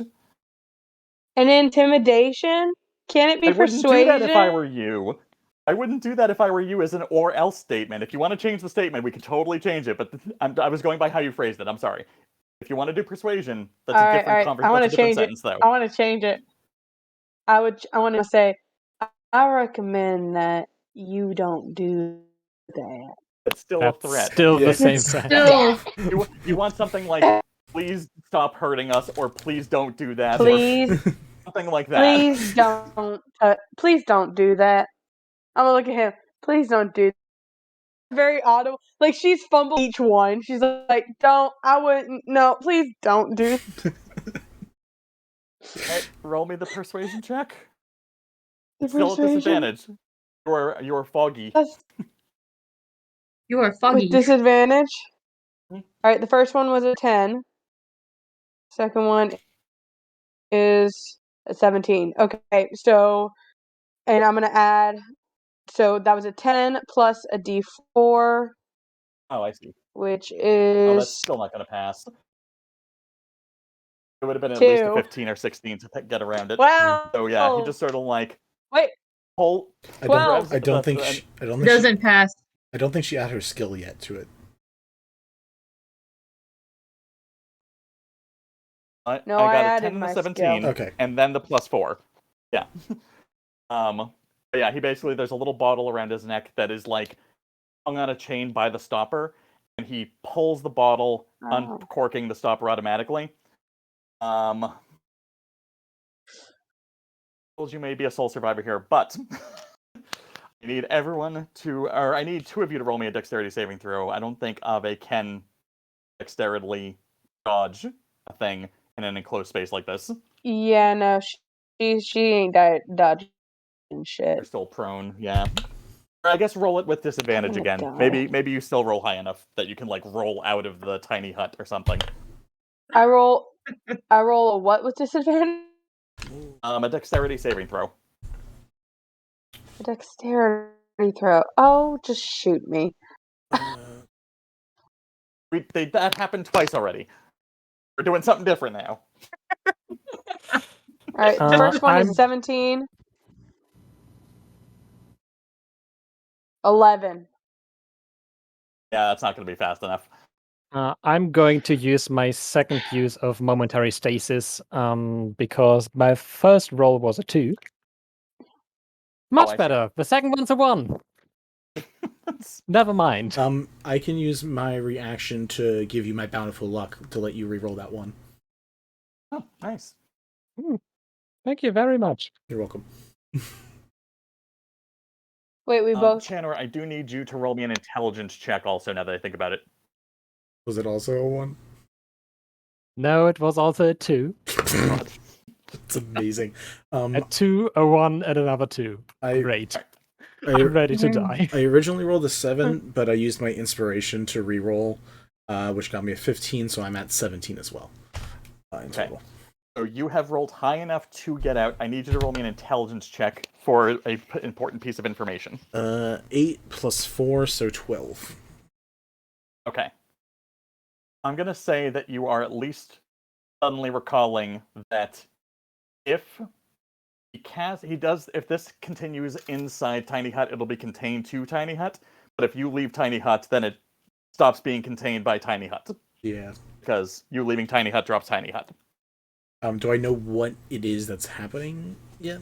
It's just, all you feel is the start of a heat wave pouring off of this moment. Gotcha. Does it affect Niccolo as well? You are uncertain of that yet. Or those of you inside the hut are uncertain of that yet. Gotcha. I don't know what's going on. But you also very quickly realized that the reason why he was acting weird and not answering questions while calmed emotion is because he was performing calm emotion, not understanding that he was supposed to be able to respond. He was just sort of going through the motions again. He had passed his check. He got a 19. Yeah, I figured. He was just Cool. kind of bide his time until everyone was distracted where he could, like, do the thing. But, so I need to give me Chanor's final decision of whether they are dodging outside of the hut to try to get away from the blast. I didn't know I was making a choice there. Yeah, you have the 17, so you have it in your power. If you had failed it, it would have just been contained, and that would have been fine. I have no idea. Like, I have no idea what this is. Right? It's just like I feel something bad coming. Yeah, there's just heat and energy pouring off of this action. If I have enough common sense to think that it might be contained, I'll probably stay inside then. Okay. So Snipps. Oh, but Snipps didn't move fast enough to get out either. Right. I will let you use your dexterity success to either shove out one of them to the outside of the dome if you're going to stay inside. Out of curiosity, could I shove out Nikolai? Is a lot bigger than you. That's fine. It would come down to a strength check. If I can, I can't. It's fine. You technically could. It is a strength check, though it's not guaranteed. So you may fail and everyone might still take the hit, or you might be able to save one person for sure. Everyone else has been risking shit. Let me risk it this time. I'll give it a shot. Yeah, do it. Risk that shit. Biscuit. Yeah. Fail like everyone else. let's just destroy Lorta. Yeah, let's do it. Come on. There's some math. I'm not in the dome though. You can't hear me. So yeah, I'm gonna do it. So athletics checks against each other. Yeah, roll me an athletics check. If you can get past his passive, I will see. I might make that enough to push him outside. It depends on how high you go over. I'm not going to have him counter roll because I'll have him counter roll if you match and see if I fail. But because I know what my dice are technically doing, it does not. The 20 that's up right now is not. Okay, so that was a natural 1, which I'm going to re-roll because I am a halfling. That is a 19 on the die plus 5. That's a 24. You have a +5 on strength and athletics. Or in athletics? Yeah, I have proficiency in athletics and acrobatics because I took the athlete background. My build is stupid and makes no sense. So for the viewers, I always tell my players this, but because I don't want to be caught up rolling dice during the game if I don't have to, because nobody wants to watch the DM roll dice all day, I pre-roll about 20 d20s. So I have a little chart here that identifies what the next roll is, and it is a 17, which is backwards on my camera. I don't know if you guys can see it. No, we can see it. But, dang. Okay. So it's a 17 plus a 6, so technically he would have won, but I did say that about the passive thing, which is higher than that. I don't want you guys to die. I can reduce his roll. So I want to reward it. I can reduce his roll because you gave me my portent back last time. You have the 5 still. I have the 5 still. All right. I'm literally burning everything. No, I'm going to allow this. Yeah, he's bumped out. He gets knocked outside, and that is a whole other problem then. But yes. Yeah. I'm sorry if it's a whole other problem, but I'm trying to save lives, so I... No, I know that's what you're trying to do. I'm sure someone else is going to hurt. Out. Yeah. Wow, that's quite the backhanded compliment. I'm sure. I mean, this is the thing. Cause and effect. Everything is a series of dominoes, and some of them knock each other over, and some of them won't. But you have pushed him outside. He still has already pulled the thing, so he can't interrupt it. Was he casting or Distances. letting cast? Probably just an explosion. Hmm. Oh, is it fireball? That's gonna wreck so much. No, it's gonna hit. Oh, Jesus. Oh god, it's gonna hit all that. Oh, no. What's fireball? It's a 20 I mean, it's gonna have a 20-foot radius. If that's fireball. well, that's but this isn't Don't this do isn't that. actually fireball. Okay. So it's actually a little bit bigger of a radius, but it has waves. Oh, there's waves? It's Oh, waves. great. I mean, it has like different levels of damage based on how close you are. So the further Gotcha. out you are, the less it hurts. But because everything I make for the villains Hey. is custom, I tend to not rely on spells because I don't want it to be tied up in stuff that's as predictable. I try to keep, although they have been using essentially Eldritch Blast, but like 3 beams combined into 1 each time for those snipes. Because that was nice and clean. But for stuff like this, which is essentially his version of a legendary action, I guess, because he can only do it once. Yep. But yeah, that's very well contained, very cleverly done. But Quillz, I need you to make me a dexterity saving throw. Okay. As Oh, I God. need that from the steed also. Don't kill my bestie. Let's see. Also, technically from your goat as well, I think. And If the goat is the goat's if not the lasting goat- the 2 damage. It's got literally a health left. Dex save. Dex saving throw, I got a 17. Okay. You're only gonna take 9 damage. Got a 3. Oh, for the goat. Yeah, Yeah. the goat is gonna take the 18. Cool. It has 9 it has damage. 19 health, so it has 1 hit point left. Oh wow, these goats. Right, I am gonna need to roll a lot of d20s to see who else passes next, because we have a lot of bystanders at the moment. Oh no! By the way, is our wagon covered by, I don't know, maybe like a plane or a tarp or something like that? Or Well, is it it's got a wood? roof because it's a dual level because of Yeah. the food and the Ah, okay. ambulance But we did already situation. So the establish car that there is a isn't window. completely wrecked, just kind Yeah. of. Oh yeah, no, this is just the flames that are getting in through that opening. So Quillz is essentially just Well, I short bet enough then. to dodge most of them. Mm. Is this gonna burn the soup? No, I won't. The cauldron was gonna. I think the it will heat. The cauldron will briefly absorb heat it. the soup. At most, there's like a skin on top of the soup now that is just gonna be a little awkward, like pudding. Okay, cool. 2, 3, 4, 5, 7, 8.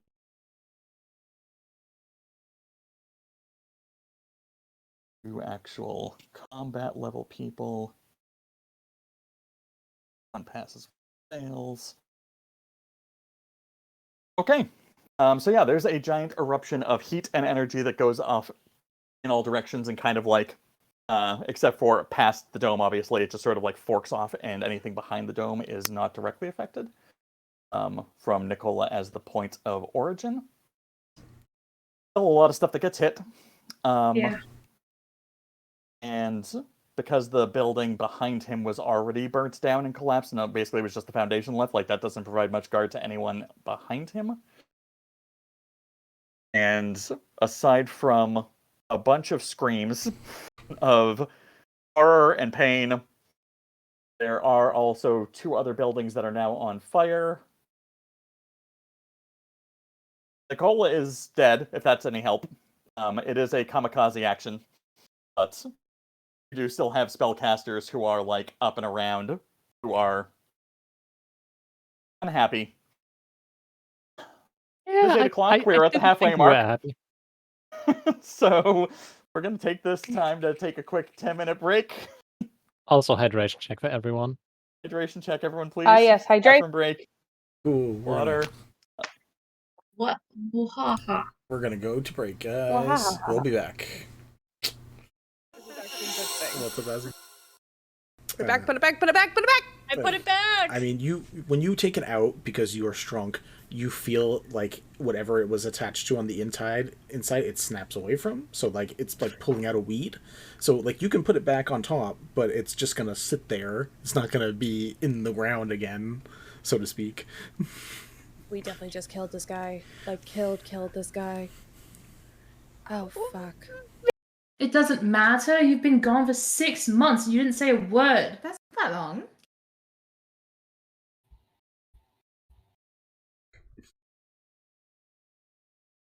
At this I'm mo- sorry, you up and left your partner for 6 months without a single word? Do you have any idea how often I try to talk to my girlfriend because I can't see her that often? Friend? Like, what the fuck sorry. is your problem? I'm sorry. Who are you? At this time, That's it. Bells and Friends? Bara appear as well. My name's Kim. It is not my pleasure to make your acquaintance. Likewise. Probably the least liked. Things that smelled awful, ratty mud off the street, and Onolove explained it as if you give even the worst thing a chance to be better, there's a good chance it might happen. I mean, there's people. But there's not like a lot of people, but people. Oh, I didn't know. I assumed we were the only 4 in the shop, so that's my mistake. Well, I mean, his shop is kind of like an outdoor stall. Like, again, he's literally like that guy from the opening from Aladdin, where it's like it's No! The face! My I want mistake. that. I want that face as our new group Please chat. no. Please no. It's happening. Seriously, me. For fuck's I really want like pixie form of like Eldritch Blast. That's not me, though. All right, Mickey Mouse. My Something, grandfather loves boxed wine, so maybe this is actually a good thing. What's up, Azanar? something that is at least older than 15 years. In a box? In a box. Do boxes live that long? No, absolutely not. I just This enjoy the phrase these conversation. boxes live that long. This conversation. Emphasis on live. This is how I die, folks. Goodbye. And maybe you guys are able to stealth around in the zoo. The animals are helping you. They don't know what you're doing, but they like go in front of you when the time is right. Help. Missy is very noticeable. I would say Missy probably does not help. But like there's a giant elk who's just like standing there, takes 2 steps forward to block your view to block the view for a second, 2 steps back. So yeah, you guys are able to spy as these two go around and, you know, check out like all the animals. That was creepy. It's the makeup. Round. How are we feeling, guys? I am not feeling good. Just fucking peachy. Cool. Did I take any damage from that real quick? Oh, you took 14 damage. Thank you for reminding me. So happy to help. Never remind him. Hey, did we have homework last night? That was not drowning. that was I am sleeping so good. that was kind of the that was kind of the energy that got tossed out. The crying. Smoke And inhalation. she smoke inhalation. And she That's amazing. This is only slightly horrifying. It's also really fucking cool, and I want to know how they did this because I want to write all my notes like this. I've missed you. I missed you too. Do you think it's a spell? Or do you think it's a special kind of thing? I don't know. Or perhaps this is pence, right? Yeah. So do you think the other ones are all writing their No, Funny you're shit. good. It's funny as It shit. hurts now. Yeah, full stress to full laughter does that. I'm gonna mute now. I'll be right back. You go to your thing. Because I'm not sure I understand. Is she acting good because she thinks acting good is going to keep everybody together, or is she just acting good because she got it all out of her system the night before? She got most of it out of her system, so she's mellowed out. Okay, that's all I was for asking. now. Mellowette? Like just a little mellow? A small mellow? She's You mellowed. had to see that coming. I'm hanging up now. Hi, Mel. Didn't we? I just talked to you guys. Yes, darling, catch up.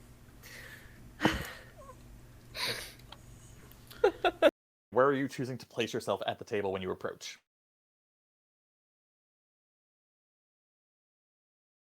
No. I do love the face that we got for this one, though. We had such good progress for a couple of minutes. It was very good. Oh, that's the end of the session. This is such a great photo. I want to capture this. Take a screen. All right. Cool. So Kind immediately locks eyes on Yvette and like starts swinging a hand back to start casting some shit. Nope. That also gets fucking No. Quillz is gonna jump in between. Wizard duel. Anyways. No, this is the real one. This one's my They fiance. just saved you. They just saved you. I just healed your ass. I'll take it back. All right. Bells is fluttering in the air in between Kind and Yvette. Okay. She kind of just processes for a second and she just goes, "This ass is reserved. Thank you very much." And just gets up and starts dusting herself off. And her head shoots up. She looks at Yvette. And she looks at Sid, assuming that they're in generally the same eyesight area. Usually. And she says, Yvette, would you like to run an experiment with me? God. And they're right back in. That's all you needed to say. Irreparable friendship, who?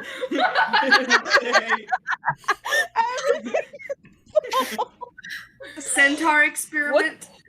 They slam that notebook closed, walk away from Kind, and go right up to Lyra and like, yes. Together forever, we're Yvette and Lyra, best friends. God, I hate how accurate that is. 5e monk class things just by typing in crazy gun monk in Google. That sounds surprising. That sounds super correct. Yeah, Kensai Yeah, monks with guns are really. Technically speaking, thanks to Tasha's, gun monk can officially be a thing. It is. I made a bunch. It was great. my God. It was really fun. I hate this. Oh, they were great. Next to Arc, Crazy Gun Monks. Party Yes. name. Yeah, sure. I'll recommend that to the Dark Arc people. Right.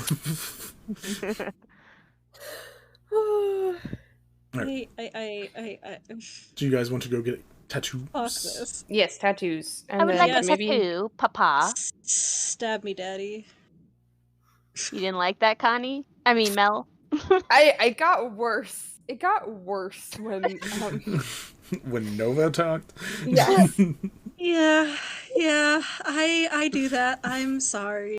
Flavor text. Sure. I smile at them, and my smile does that creepy little curly cue, and it's just a row of teeth that are just all purple and green and just sinewy and just ugh. And it's terrifying. Like bone, you know, kind of thing. So, but like all curly cuey and everything. Insane. This is your monthly reminder to never fuck with Lyra. As halflings, we can run through large creatures. I'm going to run between its legs and try to get his attention over here and say, "Hey, you're going to stop that now."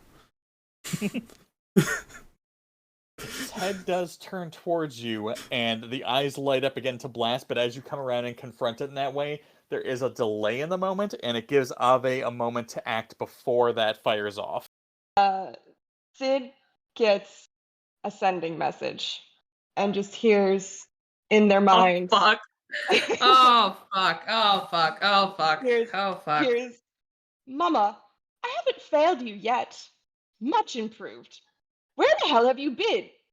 Miss you? Fuck 'em up. I will say you don't get that message.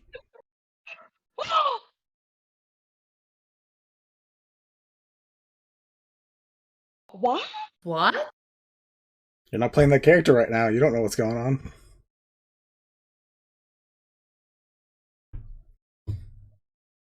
Sid, you have a nice daydream about a message from Maybe.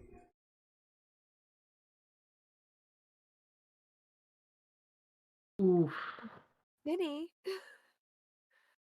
Ow. Vincent, the fuck? Didn't we...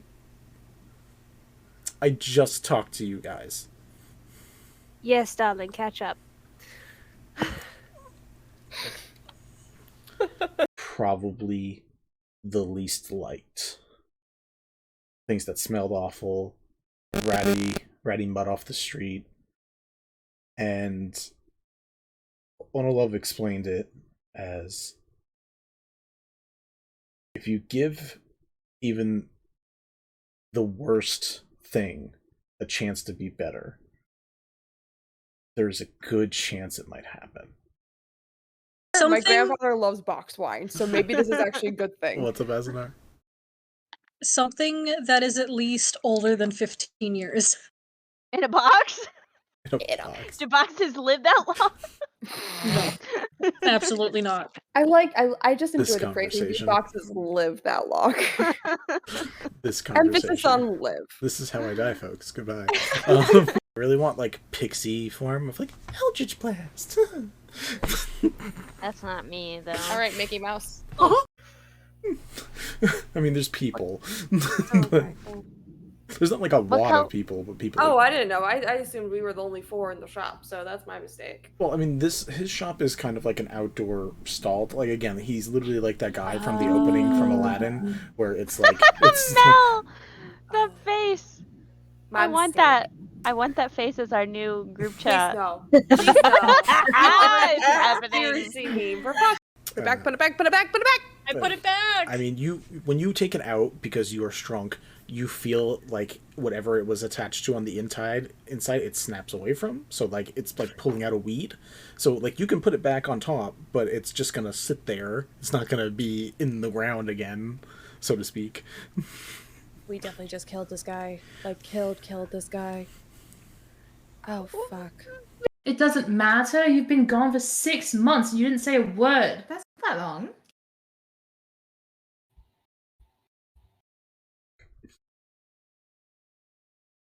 I'm sorry, you up and left your partner for 6 months without a single word? Do you have any idea how often I try to talk to my girlfriend because I can't see her that often? Friend? What the fuck is your problem? I'm sorry. Who are you? At this time, serious. Bells and Friends? Bara appear as well. My name's Kind. It is not my pleasure to make your acquaintance. Likewise. Sid gets a sending message and just hears in their minds. Oh, fuck. Oh, fuck. Oh, fuck. Oh, fuck. Oh, fuck. Here's, Mama, I haven't failed you yet. Much improved. Where the hell have you been? Miss you. Fuck him up. I will say you don't get that message.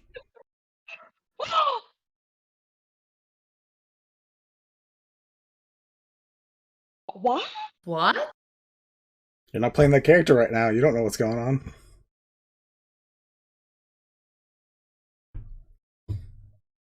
Sid, you have a nice daydream about a message from Maybe.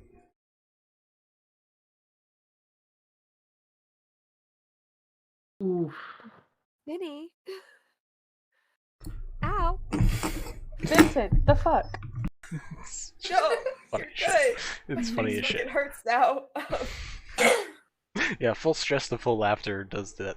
I'm gonna mute now. I'll be right back.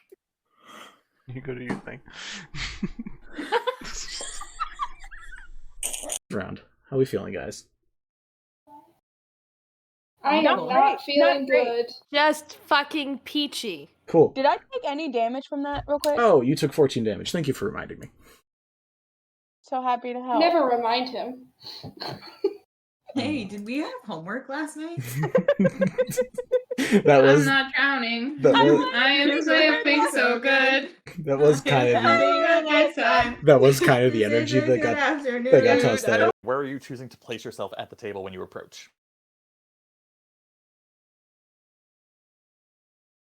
No. I do love the face that we got for this one, though. We had such good progress for a couple of It minutes. was very good. Oh, that's the end This of the is such a session. great. No. This is such a great photo. I want to capture that. Take a screen. All right. Cool. So Kind immediately locks eyes on Yvette and like starts swinging a hand back to start casting some shit. Nope. That also gets fucking No. Bells is gonna jump in between. Wizard duel. Anyways. No, this is the real one. This one's my fiance. They just saved you. They just saved you. I just healed your ass. I'll take it back. All right. Bells is fluttering in the air in between Kind and Yvette.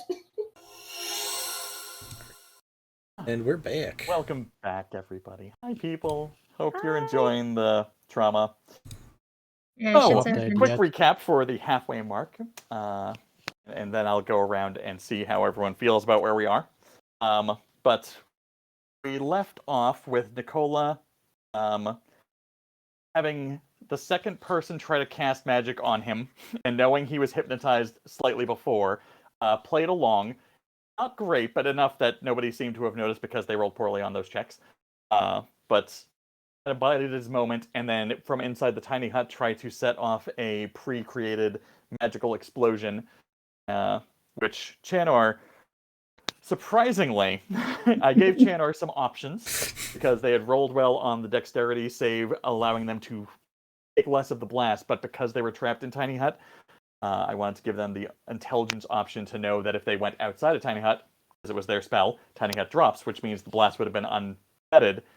But then realizing that their two teammates were not going to roll out, so like keeping it contained wasn't as useful, Chanor had the smart idea of shoving Nicola out and actually succeeded in the athletics check needed to bounce him, given Chanor and Nicola.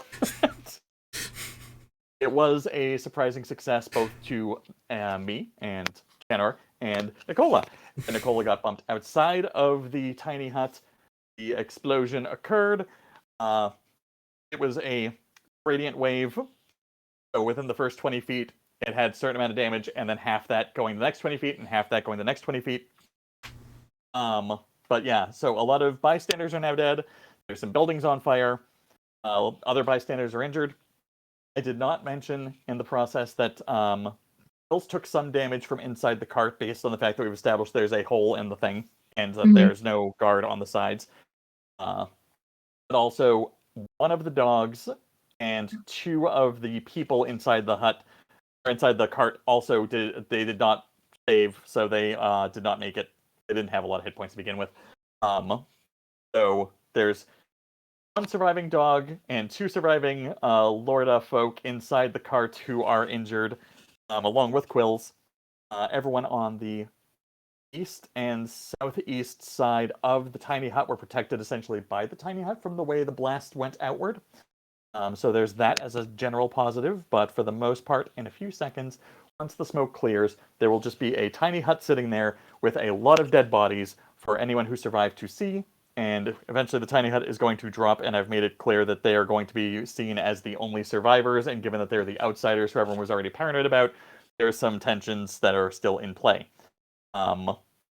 Needless to say, a lot of this has not gone the way I don't think anyone wanted, so let's check in with people. We'll do it in initiative order, so it'll be Snipps, Ave, Quillz, then Chanor. So Snipps, how's the player and the character feeling in this moment? Yeah, calling it some tensions is, I think, a very nice way of saying that. Yeah, everything is kind of went to shit. Player's feeling quite well. Snipps is going to spend whatever happens. Snipps is going to spend the entirety of his first turn just screaming, because the trouble is, Leomund's tiny hut is opaque when viewed from the outside in. Yes. It is transparent from the inside out. So we just witnessed Nicola suicide bombing just in front of our doorstep, basically. Yeah, that did happen. Ave, how are you feeling? Or how are you and Poppy feeling? I feel severely injured. I have no idea what the hell's going on. I think that's apt. Y'all hear me? Yep. No, we heard you. Now, Poppy, how are you, the player, feeling? I feel severely injured and like I don't know what the hell's going on. Nice. So, Yeah. so you and Avi are About feeling the on same par. thing. Okay. That's some Yeah, perfect about. synchronicity of Except player and avatar. there is no difference here. One of you is not actually injured, enjoying pizza, so I would have thought there would be, but it's okay. Emotionally, I am injured. Okay, emotionally. Shut up. Your tummy is feeling great. Let me eat my pizza in peace, okay? Quillz? How is Elle and Quillz feeling? Elle's in shock. Elle is in shock. Quillz is... So Quillz saw the blast. She felt the blast. She is in a cart with 2 injured men and 2 dead men in a cauldron that just has like a film on top of it. Question. What happened to all of the cups full of soup? Nothing really got knocked over. Everything, it's the same thing. They have some film over the top. Maybe they got heated up in a weird way. I'm not going to say that anything really like nothing really got blown back. Everything is just, it was like kind of like a rolling flame more than a concussive burst. I just wanted to know if any of the cups melted and now there's soup everywhere. No. Okay, I'm assuming you guys are using like stoneware, so yeah. Okay. Awesome. And she's also got 1 dead dog and a live dog. So she can see out at all of the destruction, and she's going to let out. She's gonna just shout, "What we'll the?" do turns in a second. Yeah. Oh, okay. All right, cool. I'm just sort of getting the macro perspective She's at the just moment. she's gonna have an I do want to outburst, but clarify we'll for the save it later. viewers. I do want to clarify for the viewers because Elle did ask during the break. So we're going to say that Micah and Jordan were the survivors, given that I cannot remember if we named the other 2, so it's just harder to remove the 2 unnamed ones from the equation. I know as Danny as and that is, Donnie. but we're playing. Danny and Danny Donnie. right, because I was using No, New Kids on the those Block were the logic. dogs' names. Those were the dogs' names. Okay, it doesn't matter. Anyway, recall John and point Joe. is that the unnamed characters in this situation have been the ones to pass if there was an option because movie rules. So yeah, Chanor, how are you and Vinny feeling? Vinny, how are you and Chanor feeling? Sorry, backwards. Either way, Vinny's doing fine. Like, this is... I'm enjoying it. I'm having a good time. Chanor, more than anything, for 4 seconds was like, all right, my friends are safe. And then watches the explosion go by. Is like, why would you do that? Why would you hurt your own people? Like, and just like so confused. Yes, that makes sense. God, the fact that that's the perspective. His perspective is just like people trying to keep people good. So the idea of exploding a whole vicinity just doesn't compute. Yeah, but he expected it to be contained in there. He was like, I will kill myself and everyone else will be safe because I'll take out most of the threat. He doesn't know that Quillz is there, I don't think. So it's just sort of like, this will take care of the problem. And he was wrong, and a lot of other people are not well. Okay, so Snipps, you are first in the order of operations. What's your next thing? End of turn. Okay, Ave. Yes. What's Avi doing? It's your turn. I assume lying on the ground in pain. Yes, but you She's gonna try and get up. Do stuff and get up. Yeah, that's fine. Well, okay, I'm gonna try and get. I guess that's my action. No, that's half your movement. I assume it's such a laborious motion at the moment. No, because she's only got hit points. You have hit points, and you're getting up. And you have movement. There are rules already established for this. It is half your movement to stand. And she stands up. She looks around. She's like, well, this turned into a shit show. And looks at the others, says, I haven't the faintest of what's happening anymore. You tell me what to do. Quillz. Off in the just actually, if your computer's still talking, if you want to wait, you can hold off until Chanor. No, I told her to shut up. Sorry. She just talks sometimes. So Quills sees experience what everything happened, and she's going to scream, "What the fuck?" And then she's gonna look and just ask if Micah and Jordan are okay. Can they stand? What's their movement like? Are they just aching, or are they like, yeah, I can't feel my arms? They're about as sore as you are. They're moving, and they're just like starting to register that their two friends and one of the dogs is completely unresponsive, and they are now trying to deal with that, but they are in a distorted panic, I guess is the best word. Like, they're definitely concerned. They're definitely upset and anxious, but they are still uncertain as to how bad the situation is. They're in the first 6 seconds. You're all in the first 6 seconds. Okay, did the blast get rid of the walls on the front and back of the cart? Did the fire do anything with that? No, oddly. From a meta perspective, just so you know, you will find out soon that one of the sniper mages is dead, but the other one that the kid was talking to on that roof of that house is in the safe zone as well. So he was the one close, and he was the one in range to do the. He's the one still running that. Okay. So the barriers are still up technically, because he is all right. So because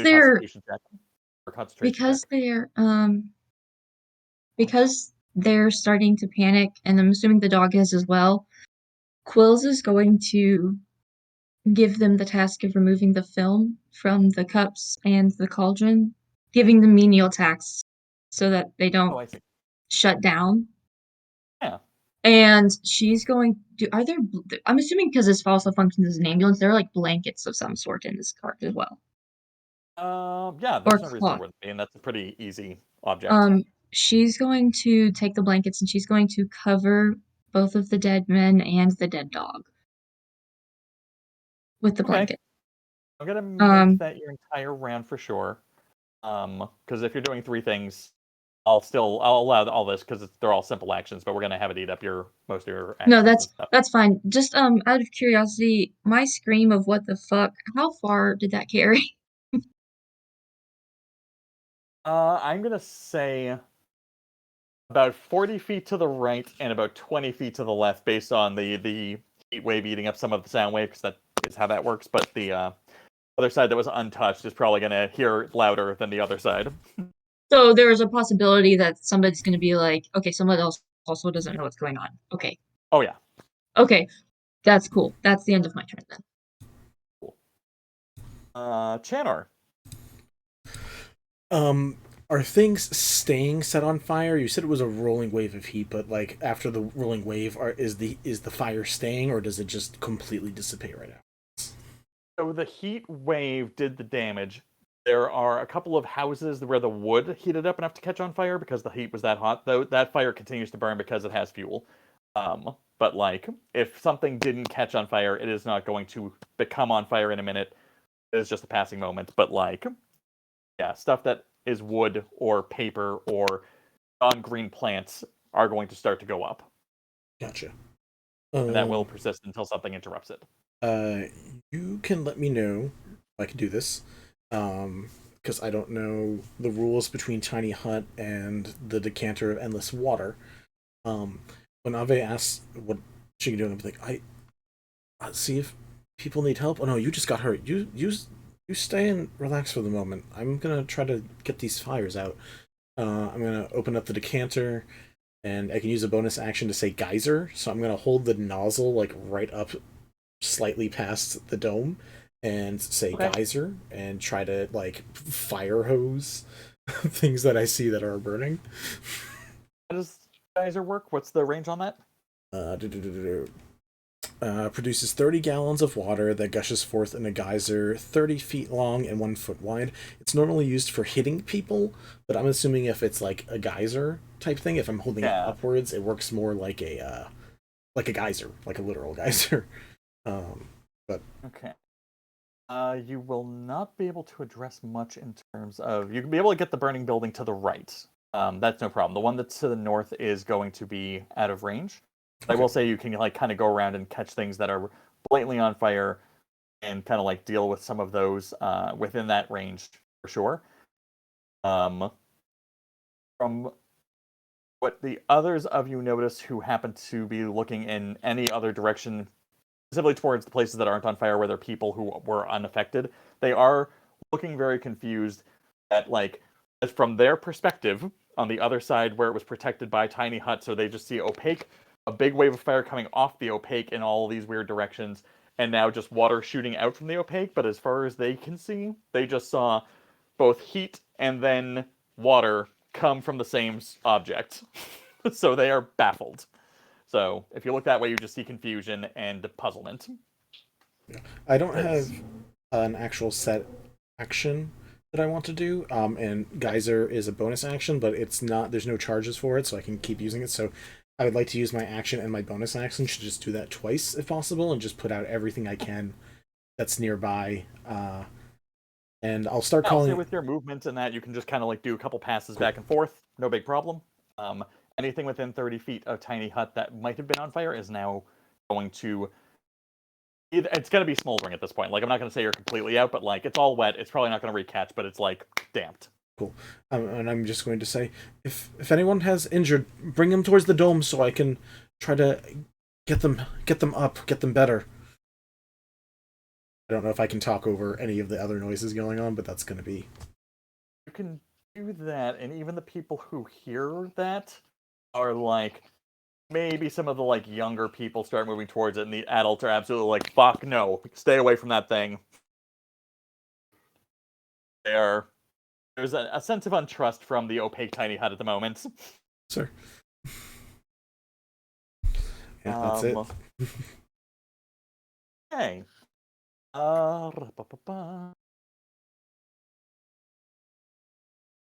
You do, at some point in the next second or two, after making that plea and watching people sort of like muddle over going or not, a magical attack of some kind again repels off the side of the dome to the about south-southeast or east-southeast, and otherwise there is a general confusion. A lot of people are like trying to check on some of the burnt bodies and stuff that were knocked back. Once that first heat wave kind of dissipates and the ripples of, you know how like when heat's coming off something, it has that like air ripple that makes it hard to see through? Once that fades, you can see a dead person in on top of the hut, the gazebo, sorry, to the northwest. There's a bunch of dead people on the road who had been like poking their heads out, looking, responding to the stories of food and like caring about that. We're just kind of like waiting by the bushes between those things, like waiting for things to calm down. Decimated. Like maybe two of them have gotten up and they're just like, what the fuck? But they're in bad shape. There's some other cries and moans from different directions. For the most part, the people who came out of the two blue houses on the right have been completely untouched. The one on the north of those two houses, there's some people who were on the edge of the blast who got a little singed, who took a couple hit points of damage, but nothing bad enough to really mess them up. The kid who was talking to the people down in the south house, or between the two south blue houses, they are all completely untouched. The bush behind them is a little on fire. Okay. Yeah. Like, things are in chaos, and you are aware now that there are still spellcasters out there who are upset and trying to, like, react, but that they are still blocked by the hut. Okay. Are we going in initiative order? Yeah, because technically we're not out of combat, because they're still, like, just waiting for you to pop out. Okay. Or waiting for Tiny Hut to change or something to happen. Nobody really knows that you're in the hut, Quillz, as, like, an active member. As far as they know, they heard voices of friends of theirs, and they've seen the kid come in and out of the cart, and they know food's coming from the cart. They have no real idea that you are not associated, or that you're not just one of them in there. They haven't seen you and know you're a thing. Okay, well, I guess that's a saving grace. Yeah. Chanor has a question. Sorry, I was looking at the battle map. Please go ahead. No, you're fine. I was wondering if I could ask Snipps to drag Nikolai's body into the dome. Is there a body? I don't know. I don't know how much health this person had versus the damage. Like, there is a charred, semi-ill structured body. Like, it was a dead center of the blast, so like, it is rough. It is segmented. There's not a lot of defining materials aside from like some clothing and metal that has survived. So you could drag the majority of him in one pull, like everything from essentially the torso down. But and most of the stuff above that is going to be thing like at most you could also try to pull an axe or two in, so it's less obvious whose body it is. Oh, so it's not probably a recoverable form. No, gotcha. Not even a little. Like he definitely took about 2 times his hit points in one hit. Wow. Yeah, and Snipps is currently in no shape to even form any coherent sentences. Snipps is just in shock, kind of gibbering to himself. I didn't want that to happen. How did this happen? I didn't want that to happen. How did this happen? What are we going to do now? We are going to die. Something like that. And just completely unable to even fathom what just took place. Gotcha. That's fair. Every once in a while, that is accent, like your mantra is accented by like a thump of some magical attack hitting the dome. And it's every once in a while there's just one that hits and is trying to like test the boundary essentially. But that is going to keep. And each and every time that happens, Snipps just has this little and sometimes perks up when a shot hits the dome, and but nothing strong enough to actually get him out of that kind of stupor. Cool. Ave, your turn again.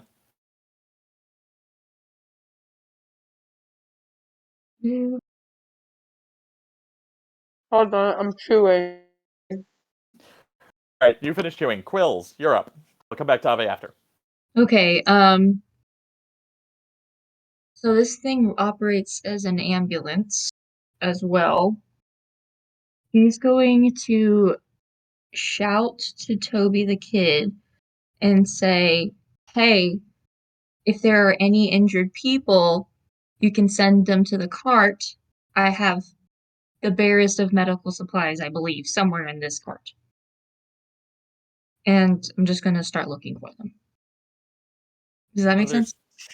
It does. There's 2 glitches. One, even the way that the cart rotates to facilitate switching from one mode to another requires it to be able to move a little bit.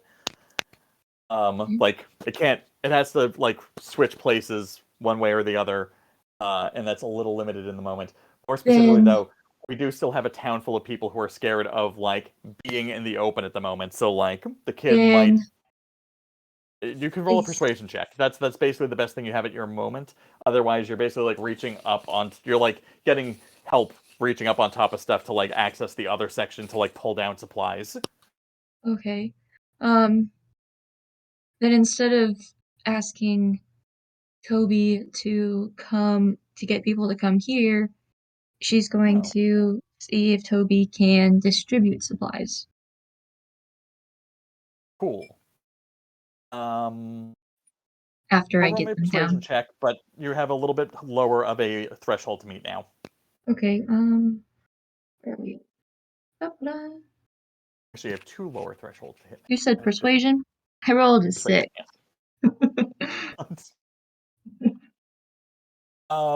Okay, so Toby is paying less attention to what you're saying than what the people next to him are saying, trying to get him indoors. And that's the interruption there. The people in the cart are hearing what you're saying, and they're kind of half acknowledging it, but they're also still fairly like caught up by the fact that their friends are covered by blankets, and they're trying to stir things to get the skin off of stuff.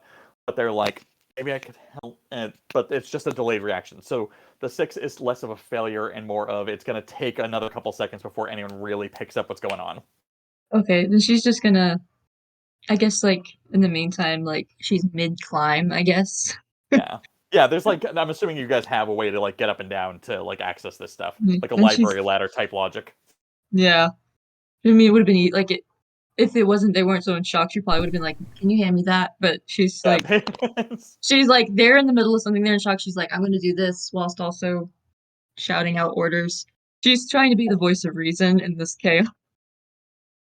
I don't think I have a roll for you, and you're not under duress, so presuming you guys stuck. Chanor, roll me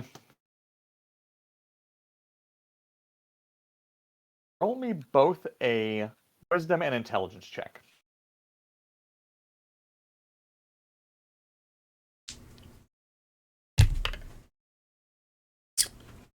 Wisdom is an 8. Intelligence is a 12. 12. 96. You probably have enough supplies to treat mild sets of about 96 wounds. Half that for serious wounds, stuff like that. So basically, I'm trying to estimate like how much you've preloaded the cart already. Okay, So yeah, then there are a bunch of supplies up there. So you just basically start going up and collecting what you can and start working your way down. But I'm gonna have you doing it in patches of like 12 people at a time. So you're able to like access that much at a time. So Yeah. action, reaction, or action, bonus action, 24 per round. Just kind of like dropping things off the ledge to like get it down to an accessible area for your and I'm turn. assuming like stuff like gauze and stuff she could just drop. Exactly. Yeah, most of it you can just kind of like pull Or down, she and could then just the drop other it, stuff like will. tinctures and stuff she's just gonna gather, take down. Yeah. Okay, that is gonna be Quill's turn for the moment. Cool. So you're getting everything more accessible, so it can be distributed once people snap out of things. Awesome. So she's got food and medicine. Chanor. I am going to make one more plea for people to bring over anybody that is hurt for healing. I can't really. I'm gonna need you to just roll me an intelligence check before you try anything first, because you are hitting that Einstein, that level of repeating things, hoping for a different reaction. Insanity. That was an Einstein. There we go. Thank you. Insanity is just repeating the same thing over and over again, expecting different results. 9 plus 4, so 13. Okay.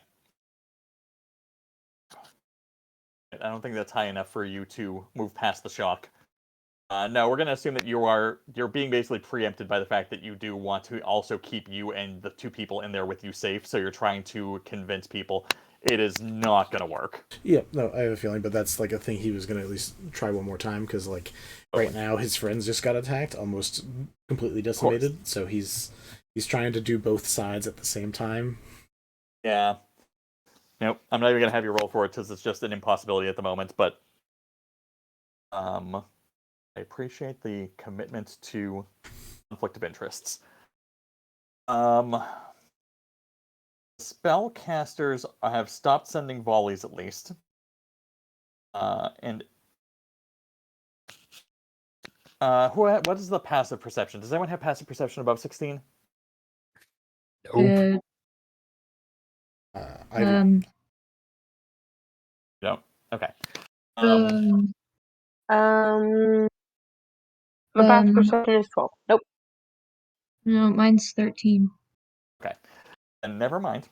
I think it's not a threat. It was literally just trying to determine, like, it's technically a threat. Some of the spellcasters are on the move, but you guys don't know that yet. They are trying to reposition out of awareness that they are failing. There are 2 spellcasters left that you know of. that we know of. Okay. And there's at least the one on top of the tower. You know that the kid was talking to one on top of the house that you quite haven't made eye contact with yet, but you definitely know that from confirmation via the kid that somebody was up there. Everyone else knows there's one on the far tower except you, so like 3 of you potentially know about one of them. 2 to 3 of you know about one of them. You know about the other one, and then anyone who looks out into the damage might spot the one who's dead on top of the gazebo, but obviously that's not a threat, so that's not a big deal. But those are the ones that you have clocked at this point. Okay. Yeah. We're kind of in a bit of a stalemate at the moment. So I don't know how to make this more efficient instead of just calling rounds of this effect. So we know at the moment, let's just fast forward like 5 rounds. And we'll do a hand wave of 30 seconds of action. Quillz, you've gotten some medical supplies down. You convinced the others to start distributing them and getting help with that. As you are trying to like work that out, I need to know if you are willing to put yourself outside the cart to start trying to distribute them. It doesn't They necessarily. still can't leave through that back exit at the moment. So like, Right. if you want to get the supplies out and the kids are not coming over to pick them up, you going out with some of them at a time or like doing the handoff is the only way they get distributed. Okay, so she's gonna, before she does that, she's going to turn to Micah and Jordan and she's going to ask them if they are okay being on watch cart duty, if they can handle that at this point in time. Oh yeah, at this point they've kind of come out of the shock of things. They're still obviously clearly upset. But yeah, they say, "Yep, we'll do what we can." We'll keep Okay. calling out to like try to encourage people to come over that everything's okay. Let them know that this is supposed to be a safe cart, but I'm gonna go out and see who I can and try my best because I'm going to go with the assumption that Quillz has probably read most, if not all, of the books in the library. We'll give you you have a huge advantage on information. So she has probably the barest of medicine knowledge, plus she does have a +1 advantage, +1 to medicine. Okay. So she's gonna go with. Is there a basket in the cart she can put some stuff in? Of course, there's got to be some way that you guys can like have different storage objects that you can Okay. manipulate. She's gonna take a basket with her and she's gonna put, plenty of gauze. Do we have any like burn tinctures or Sylvanine type situation? Look at you knowing modern metallic burn treatments. Yeah, no, there's probably the equivalent of some of each of these things. I'm guessing that like general medicine, there's probably enough for 96 people. For specifically burns, maybe 12, 10, something around there. Like it would, because it's specialized, they wouldn't have expected so many. Right. So she's gonna take We'll call it just 20 because 8 plus 12 instead of 8 times 12. We'll do it that way. okay. So she's just gonna take a couple of the things of the burn medicine, but she's gonna take. Do we have like any like aloe? Something Yeah, that'll you'll have soothe basic like skincare stuff. skincare stuff, so like that'll soothe like first degree burns. Yeah, and like poison oak, the other types of common things that you come across. Exactly. So she's gonna take that. She's also gonna the Sylvadine's gonna help with the second and third degree burns. The gauze is just gonna help in general. Is I need you there to make a persuasion check essentially because you're gonna go out there with all this stuff, and basically, I'm assuming instead of trying to administer it, you're trying to hand it off to someone who is local to administer it. I'm guessing you're aware enough to try to like make that conclusion. they're not gonna trust her exactly. So she's just gonna be like, "Hey, I've got gauze. I've got this type of thing. I've never done like I know this will help." But yeah, so she's gonna roll. You said persuasion. Yeah, and take a Nine +4 to it. +4, 13. We'll call that enough for some of the like more desperate people. So at least a few people are like coming out, and once you make your announcement, they won't come up to you to do it, but like once you kind of like go back to get more supplies, they will collect what's there. Some of the more paranoid people will delay the process by like checking them to make sure that everything looks appropriate, but like things will start to circulate on the safe side. On the Still, safe side. on that safe triangle of like where damage was not happening, so people are like starting there and gonna work their way out, but obviously there's still a paranoia about re-entering an area where they just saw a bunch of damage happening, but like So yeah, their own brave people are gonna start stepping up at a point, but you're so gonna like she's another gonna delay. yeah. So she's gonna leave that basket there and then go back.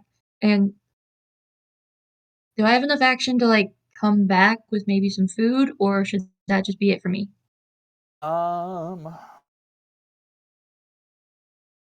I will say that you can climb out. That's 10. 5 So it depends. If you're putting it down and kind of shouting to them, and then like getting food and putting that down by it, I'll allow that for like a tray of maybe 6 or doses or something meals. Basically the same stuff the kid was coming with, so it's sort of like a thing. But basically, you're establishing the fact that you're doing the thing. You're starting to distribute stuff. It's fine. What I do need is I lost what check I was going to have you make. Dang it, I had something I was going to have you do to check efficacy versus effectiveness, and I blanked. It's not medicine. It's not persuasion. It's none of those. Maybe not. Maybe this is just a thing. Yeah, you basically use your action, bonus action. You're going back and forth, kind of handing stuff off as you can, and you're at least getting stuff down into their hands. No, just make a general charisma check. Oh, I'm sorry, that was the question. Are you wearing anything magical? No. Wait. No? You have no magic items on you. I just have, she has her dagger that, like, is hidden underneath her sweater, and her, quill that's hidden underneath the other side of the sweater, but, like, nothing visible. Cool. Okay, so there is a moment when, like, people are kind of moving towards and collecting things, and you notice that a bunch of them kind of, like, pick their heads up as if they hear something. Same way that you saw Nicola doing it earlier, where you realized he was listening to something outside. And there's this moment of check, and then some of them whisper something back, and they seem to get an okay, but you're starting to... Actually, you're all smart enough. You're all starting to get the impression that, like, the spellcasters who have been, like, tracking spell casting and, like, countering it with attacks are tracking where magic is in the area. And that is sort of the thing. So they sense magic on you, but it is not active. It is stuff that is just on you being carried, and they've kind of given a permission slip to, like, accept these objects because they're not sensing magic off of them. Right. Well, there is the healing elixir in the food. I was about to say, there's, like, an echo of it, but they would be able to tell with detect magic what kind of magic, so they know it's non-threatening. Yeah. Okay. Yeah. Did you still want me to roll? Facilitate.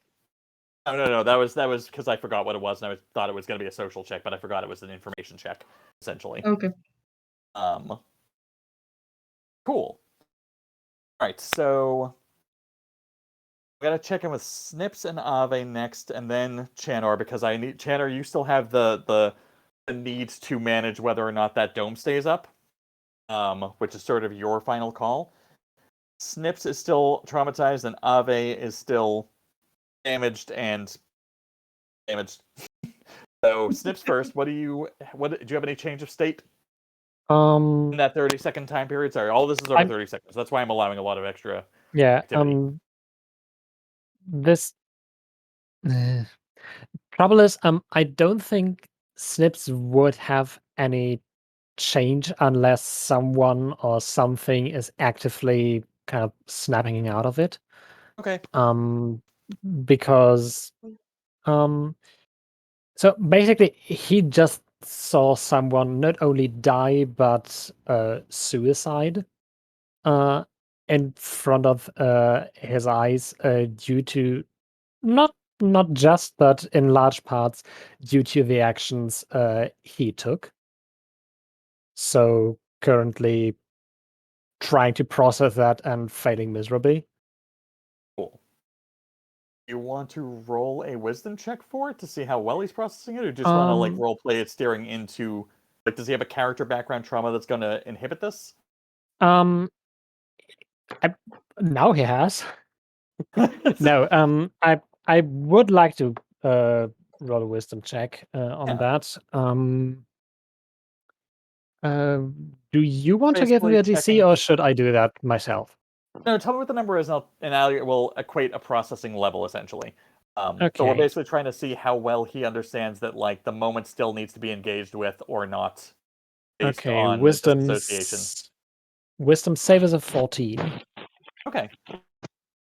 So there's still a strong sense of disassociation, but there is sort of an awareness that, like, you probably should be doing something. So it's not going to be definitive of what you think you should be doing yet, but there's going to be that effort to try to participate if you notice something. But I'm going to say that you probably haven't noticed anything obvious yet, given that you're still in the dome. Yeah. Okay, so in that case, Snipps is just this continuing of phrases of why did he kill himself? We're all going to die. Oh no, what are we going to do? Suddenly perks up. Jenna? What are we going to do? I'm gonna tell me what we're going to do. Please. Please? Snipps, Yeah. honey.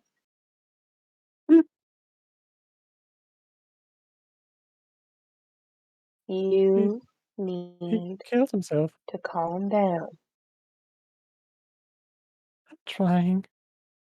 I know. I really am.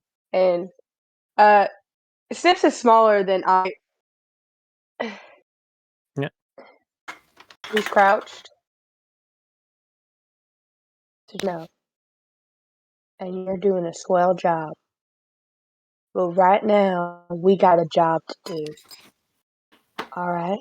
These people just lost their leader. We gotta help them. Okay? Let's do like we do in the tavern, and let's run this shit.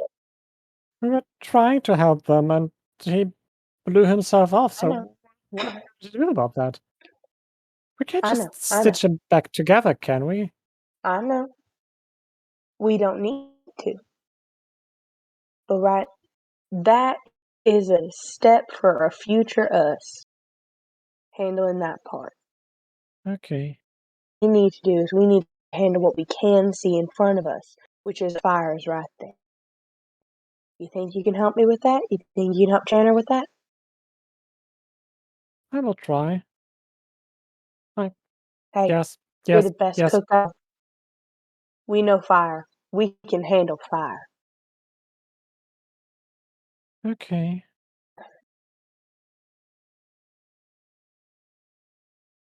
And what do you need me I to cast do? calm emotions on him. You don't need to.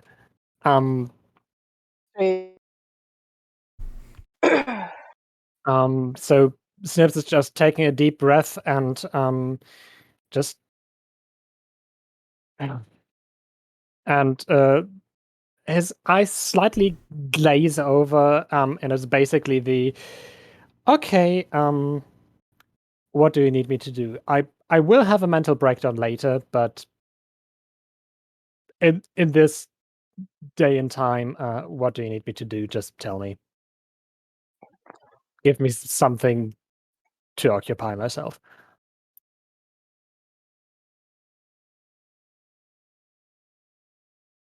Is this me? I don't know if you're talking specifically. Chanor.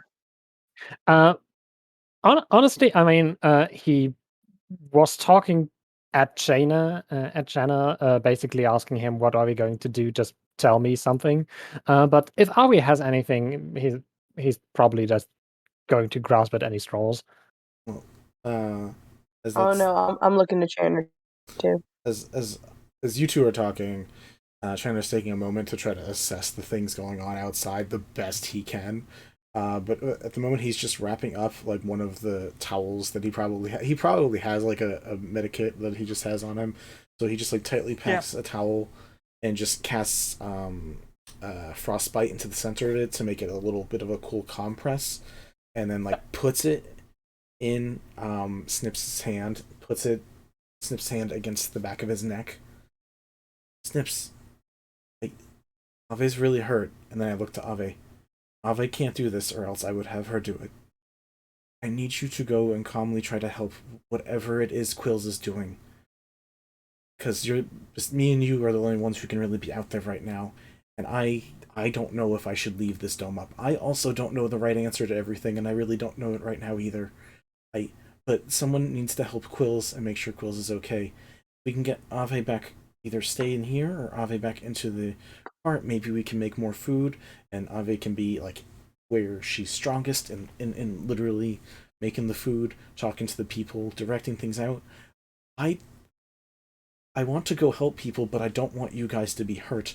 So I don't know if I should stay here and keep the dome up for safety, or if I should just go out and help either. So I'll be honest, I don't know the right answer either. They have dark magic going on, and it's hurting them. And he just points to Nikolai, assuming that like this is all related to this dark magic blight stuff that's going on. Like, I don't know what's going on with these people here. It's something is hurting them, and we can't just let it keep happening. But I don't want us all to die in the process. All right. Snipps is going to take the little compress thingy. And by the way, during the time he had this mental breakdown, he has totally dropped the sword because he's not going to hold on to something like that. And is going to take the compress, looks at it, looks at Chanor.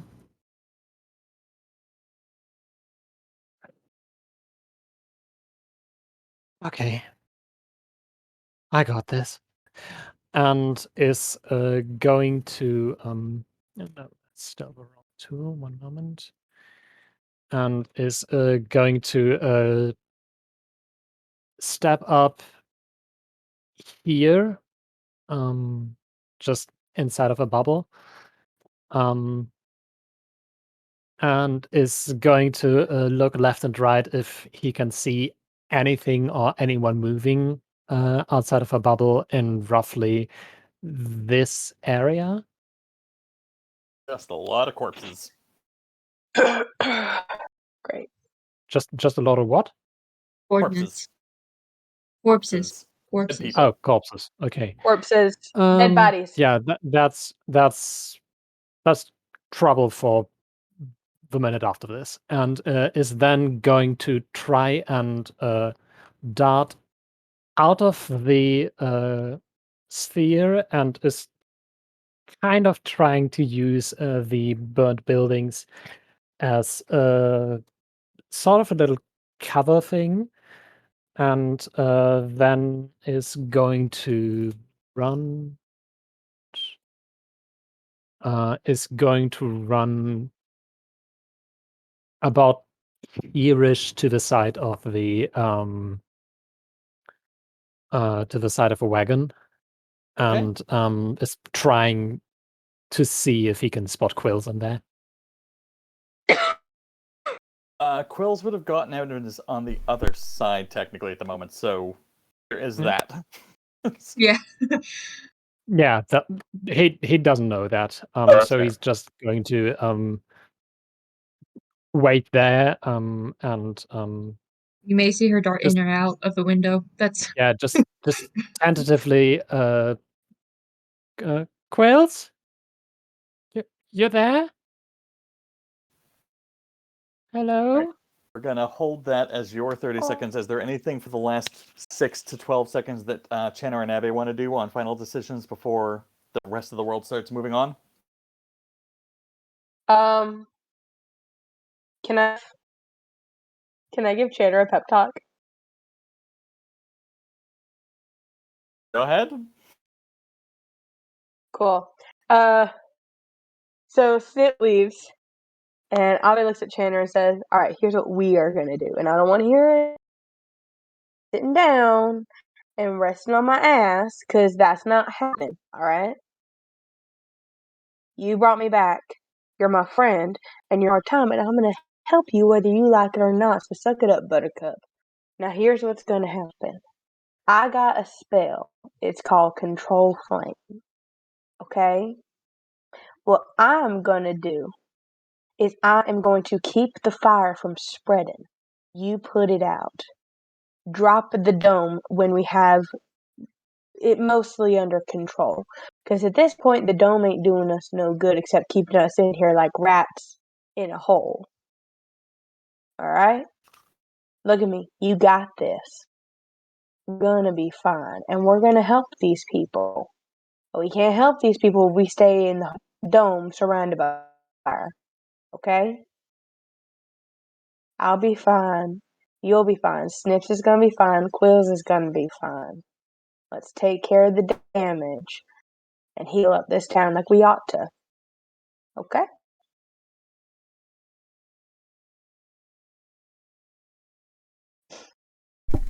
Yeah. Okay.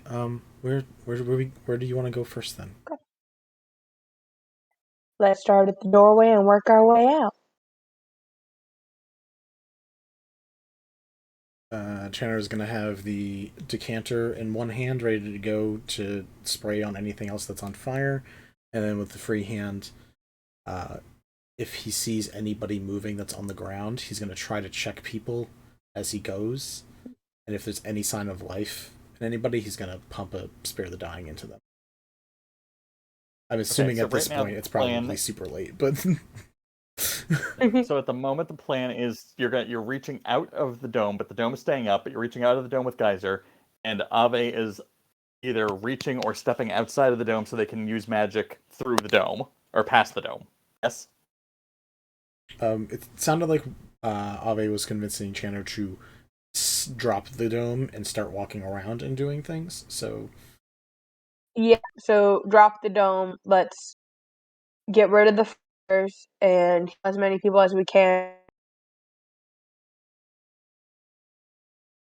Yeah, so that's what it's. That was the whole thing. So that's what it sounds like. So Chanor is going to deal with it, and again is going to have the Geyser in one hand, and then whenever we go by a body, check it. Cool. Ooh, okay, hold on. You couldn't have done this earlier in the 30 seconds. You had to do it at the very last minute of the 30 seconds. Yep. We needed pep talks. Wait, over this 30 seconds. hold on. We needed... Over this... No. Over this 30 seconds, No. you guys have been coming up with this plan, talking Snipps down, doing all... Go ahead. Try it. But right now you have a decisive thing that you already stated, so what do you got? Wrong. I read one of my spells wrong. I thought I had control fire, but I have produce flame. That's the cantrip that I have. Not control fire. Thing. That Okay. is my bad. You get about a 6-second rewind on the plan. Well, I can still do both of my things. What do you have for cantrips? So do all your things. I have...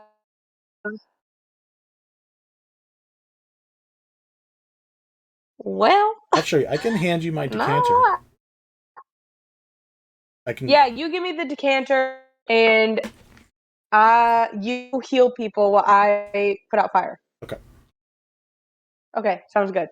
I'll take the decanter then, and Geyser. I believe it's not attunable, so that shouldn't be an issue and should still function just fine. Double check. Just checking that. It looks like it's okay. Cool, yep. Right. But you still have the same problem where you guys have been coming up with this plan, and at around the 30-second mark is when you are dropping it, so I will need to know how quickly you intend to be moving where. Well, if you say there's a bunch of bodies to the south-northwest, west, right? Basically straight west, where that where that one leaf was of a group of people, and there's just an X over them. There's a good pile of them there, and like some scattered to all the sides where they were kind of like coming together in that spot. I'm gonna start at the closest and work my way around. Whenever I finish with the body, I'm gonna hold the hands together in front and close the eyes if I can, just as like both in respect and also to symbolize that person was checked already, and just like go around from like the closest person, like I don't know what speed, briskly. So here's the problem: is that this is gonna bubble over. So the problem is that over the 30 seconds that you guys were deciding what to do and whether or not the dome was coming down, the remaining spellcasters had also been on the move and coming up with their own counter plan because they realized they couldn't get through the dome. They have decided that their best point of action was to create a entangled, the spiky growth around the dome to basically disallow you from choosing when you could leave. So you're basically now competing with that spell being cast versus your exit. So if you're dropping it in that last 6 seconds, and they're casting it in that last 6 seconds, out whether or not you get out of the entire area fast enough, or if you're just like caught amongst the spiky growth that was basically going in as you guys were dropping the dome. Because originally it was just going to appear around the dome, but if you're dropping the dome, obviously that's a different problem. I need dexterity. We'll do dexterity saves. I'm guessing that might give one of you a bonus. I don't know if that happens with wizards, to be honest. Nope. But I rolled an 18. We both have to give dex? Yeah.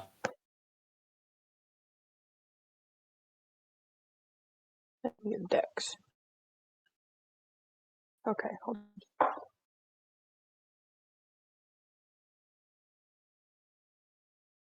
Hello? Yes. Howdy. Oh, do I have to give a dex? Yes or no? Yes. Yes. Yes. Yes. Thank you. Dex saving throw. That's a 13. I'm going to say the Chanor exits first and starts heading.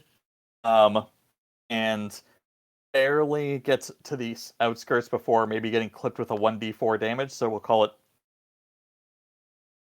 That's a 3. You kind of just get, like, pinged by some spikes as they're coming up. Ave, you're still a little bit, like, standing there trying to figure out which fire is the most important to focus on, so you're still 5 feet from the edge, and you're going to take 1d8, which is 3 also. Still low, but I don't know if that does okay with you, given how close to death you already were. Wait, it's how much? 3. Oh god, y'all are frozen. 3. 3? Thank you. Well, I'm down. I only had 2 hit points. I'm down. I start guessing. I'm like, hey, I got the hang of this. Dead. Oh boy. Someone up there really doesn't want me alive. From getting stabbed by whatever kind of arcane projectile to getting Oh, stabbed God. by plants. Do I fall into the fire?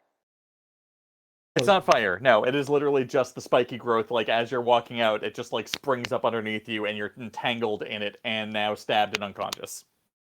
And no, I'm unconscious. I went, ah! Dead.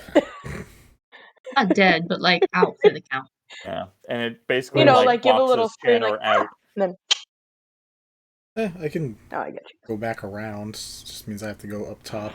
And you can. Does It is going to take you, know like, that I'm 2 turns to get through, unconscious? because you're getting through the difficult terrain of a burned-down building that is now smoldering a bit more again, and a well is in the way, so you have about 50 to 40, or 40 to 45 feet of movement that you'd have to make to get around. If you go through, that's different, but that's still a turn and a half before you get there, I think.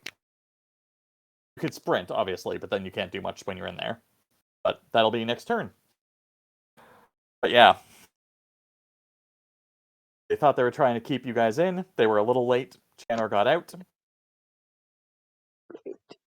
I do see... I see Ave fall, though, right? Just making sure that I register this.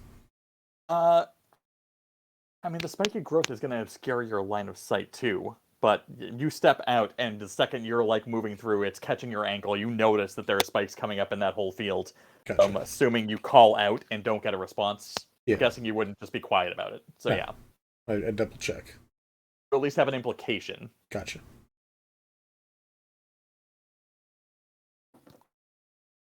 Yeah, there's still a couple spellcasters out there who are trying to mitigate what they think is a threat, and yeah.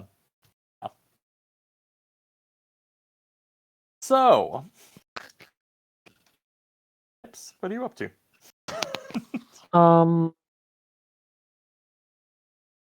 Oh, we're back to normal rounds. We're not doing 30 seconds anymore. That was just a nice filler to try to, like, jump ahead on the people not knowing what to do per turn. So Snipps does neither witness Ave going down nor Chanor and Ave leaving the dome.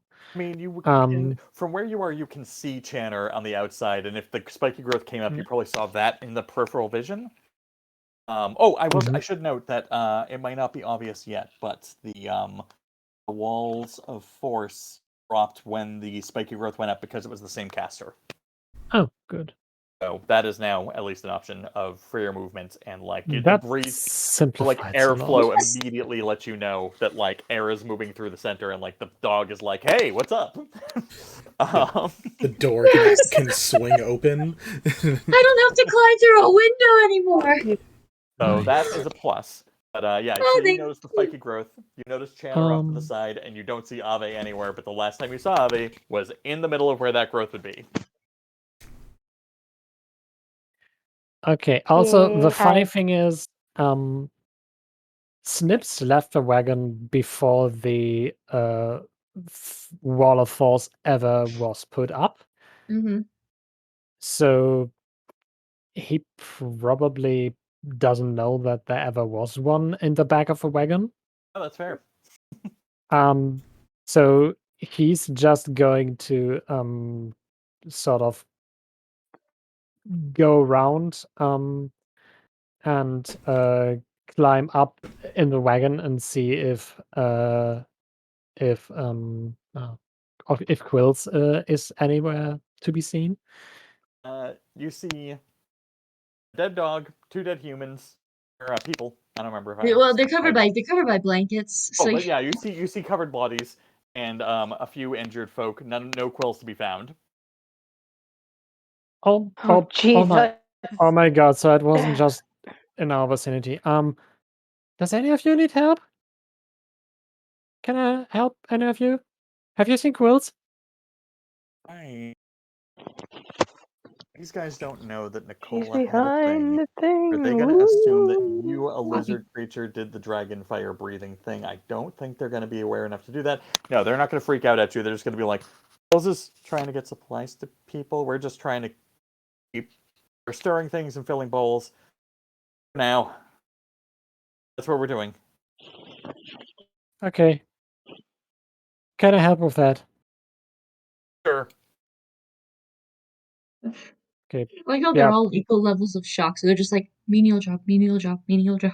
Yeah, Snipps is going to either grab a ladle and start stirring, or grab a ladle and start filling cups, I guess. God. Until Okay. Quills is coming back and tells him to do something else. Okay. Ave. I would love to be more useful, but no, that's I know not that there's realistic just right an order of now. operations happening here, but I basically am now 100% aware that we have one of the 4 spellcasters is potentially actively aware that there's a threat or trying to address it, while 2 other spellcasters are on the hunt for the rest of you, essentially. All of you are not, like, one's down and the other 2 of you are not trying to be aware of that. Which you think would help. You think they'd be like, oh, these people don't seem to be searching for anything besides helping. So they don't know what, like, Snipps went out the other side from where they were. They were both on the east side of the map, and they kind of like worked their way down to the safe zone to do the spellcasting, and he went out and around the other way. So, no idea. They see you walking towards bodies, which could be helping, could just be making sure people are dead that you tried to kill. They have no idea. Quills is the random factor where, like, Quills is not registering any threat on their radar at the moment, but they think you're vaguely with the group, but at the same time, like, they have no reason to draw attention to you. And Ave's down again, which is its own thing.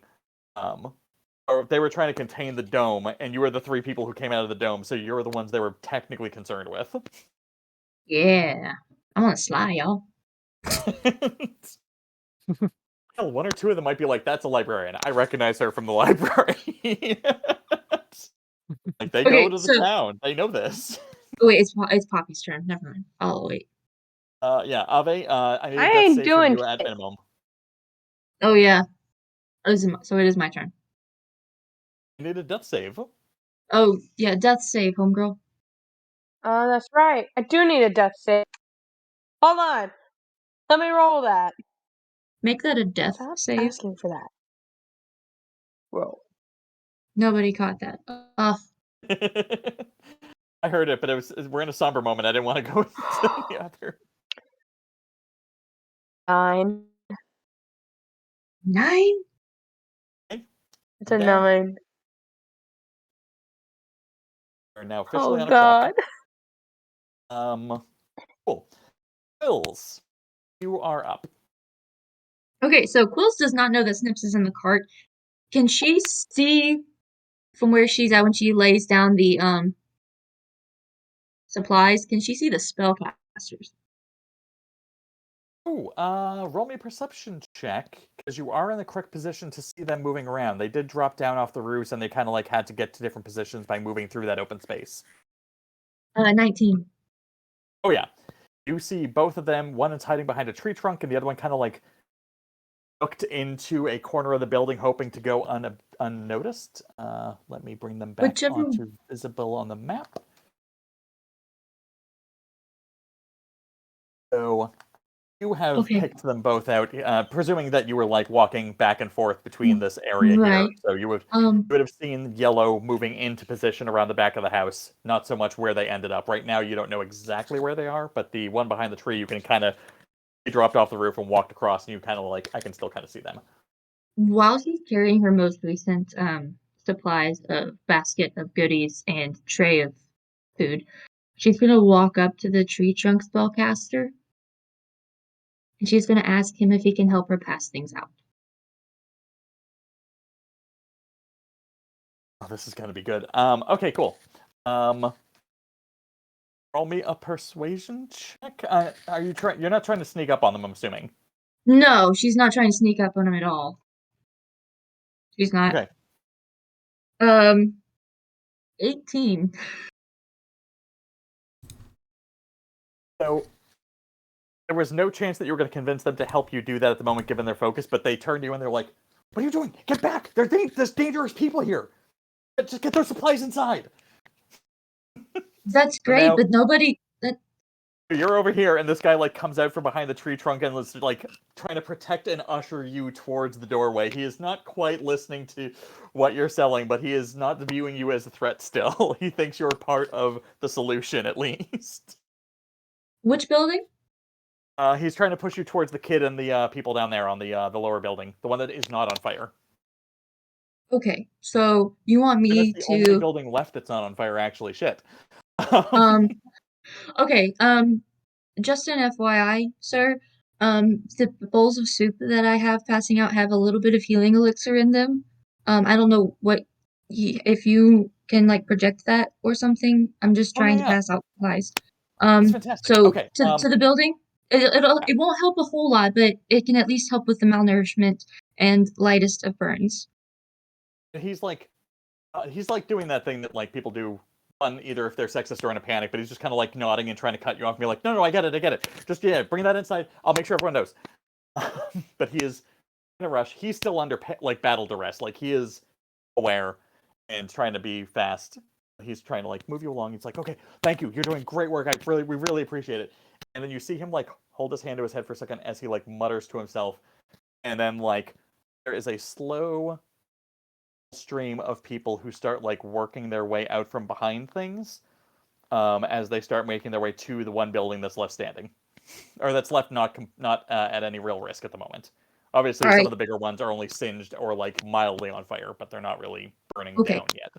So she's going to go to that. She's going to head to Toby, since he's the only guy he's the only one she really knows, and maybe like the adult next to him. She's going to be like, I'm the one who set down those previous stuff, the previous food and the previous medicines. I need to go run back to the wagon and get some more. There's some healing elixir, a little bit of healing elixir in each of these bowls. Please make sure that everyone gets 1 cup each.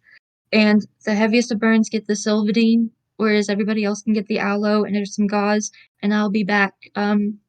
Just let me know if you need anything else next time I come back. Thank you. She just hands it to them. She empties out the basket, takes the basket with her. Nice. And so she goes back to the wagon. And then like the half a dozen or people who were standing next to Toby at the time, like watching all this, they all start like collecting what they can hold in hands and like start bringing it inside. But yeah, now there's a steady flow of injured, healthy, hungry, and like helpful people all moving through there. Those 2 spellcasters are still locked. I will say that at the end of your turn, you're still standing by where you dropped the thing off because you had already moved about 20 to... You probably overdid your movement, but I'm allowing it. I might have, but it's fine. Like, Yeah. Yeah. You don't have enough to get all the way back to the cart just yet, is all. That's fine. But not bad. Chanor, you are on the outside of the spiky growth. You are moving towards corpses, but now you know that something potentially has gone wrong. Cool. Do I know about where the body of Ave would be? Is there like a lump underneath? Discernible? If you guys weren't small creatures, I would say maybe, but I don't think from your line of sight you're gonna see a lot of spiky things that are slightly taller than you. Cool. Can I use my action to try to like investigate or perceive where they may be? Yeah. Now, if you have those as proficiencies, I can say that you can use that as a bonus action for sure. I don't have either as a proficiency. Okay, then you can burn an action. And I'm going to burn an action. Or 16 plus 4, 20. Yeah. You basically make a quick estimation, and you at least know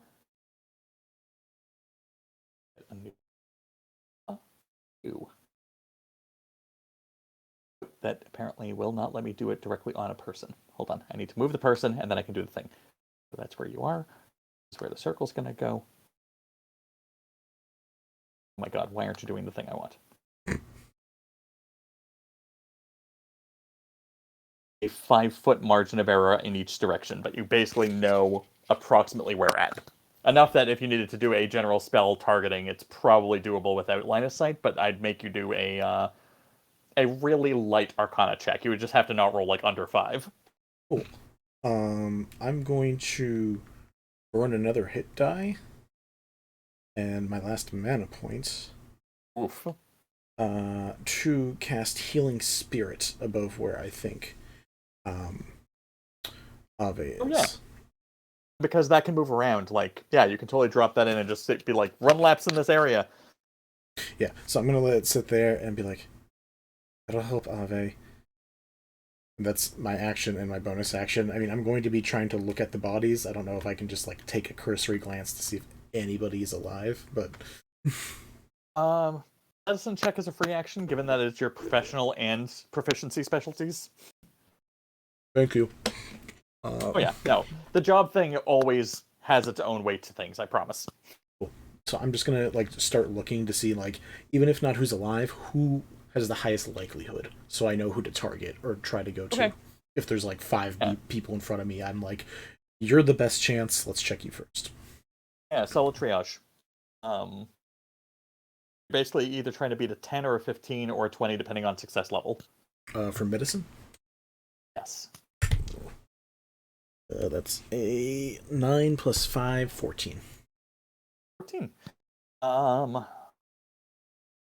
So you are at least able to easily spot people who are breathing still, even though they're clearly doing really poorly, and you are able to make out, I want to say, we'll call it 5 more who are underneath people who tried to shield them. So, like, they took some damage but aren't nearly as bad as the others, but you're going to have to, like, clear the corpses off of those people to kind of get them to a better position. Right. But the 5 people are probably just needing stabilization and, like, maybe a mild treatment to get them back on their own feet, whereas the other 2 probably need direct attention. Alright, if I can, I'm just going to yell, some people alive over here, and see if anybody comes to help. If not, whatever, but...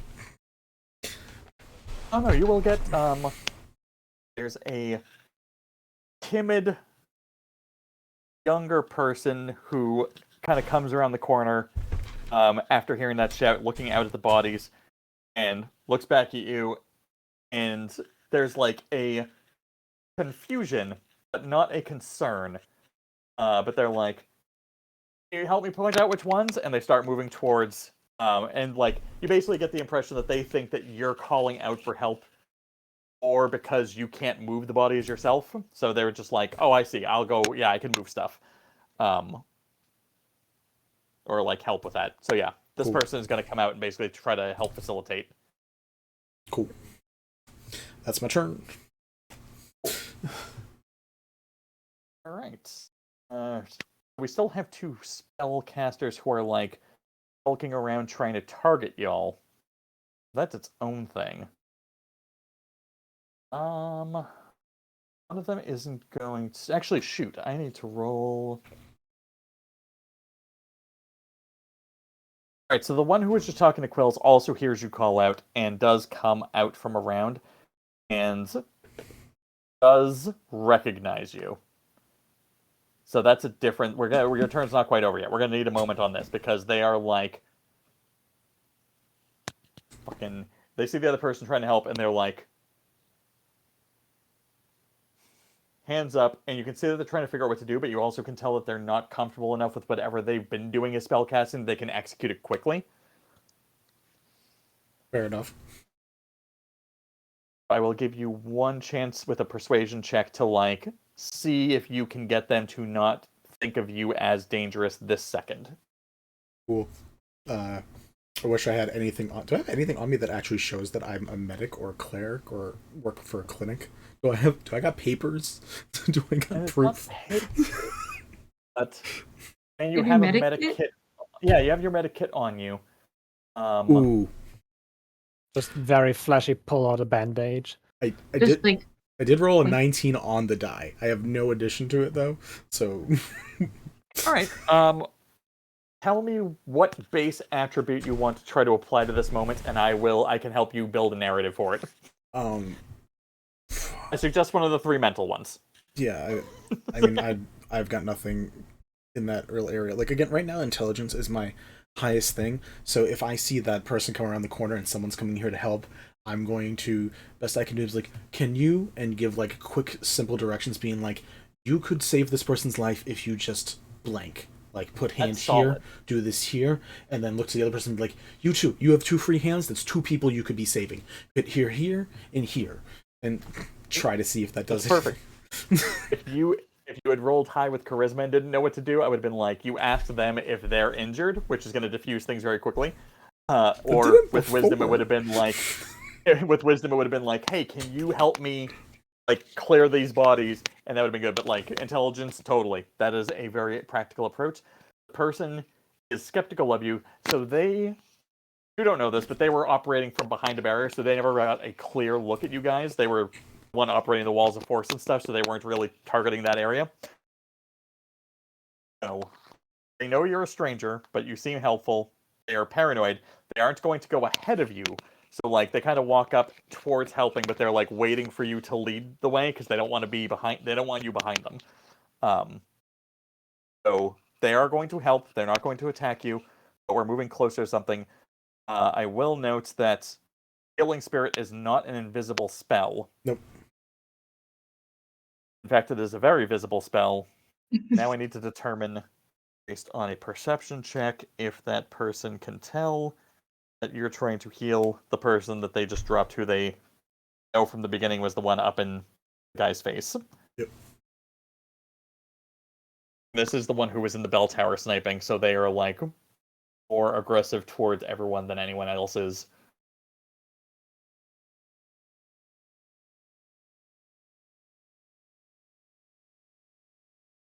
Shit. Alrighty. Just for fun, what does your healing spirit look like? Also a goat? Also, of course it's a goat. It's a goat. Do you need to ask? It's an adorable little baby goat. It's just like twirling in imaginary grass in the middle of the air as it's healing.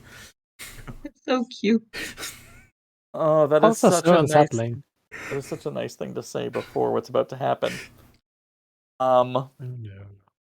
So yeah, they sense the healing magic because they're all using detect magic things to try to track stuff, and they realize that you're trying to prevent the death of one of the people in there, who was the target because you were the only people in there.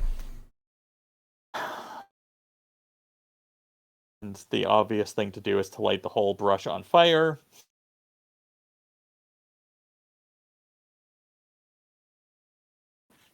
And Ave's not even in a position where they can dodge.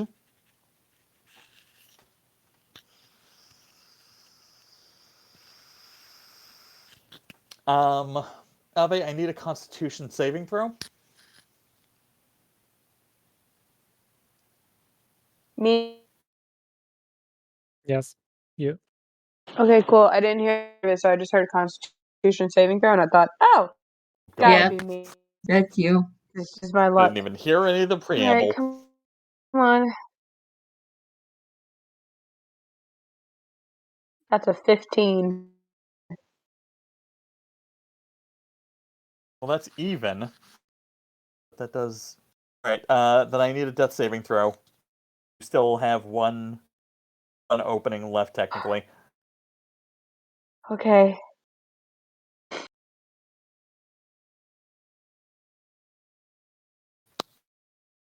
That's 6.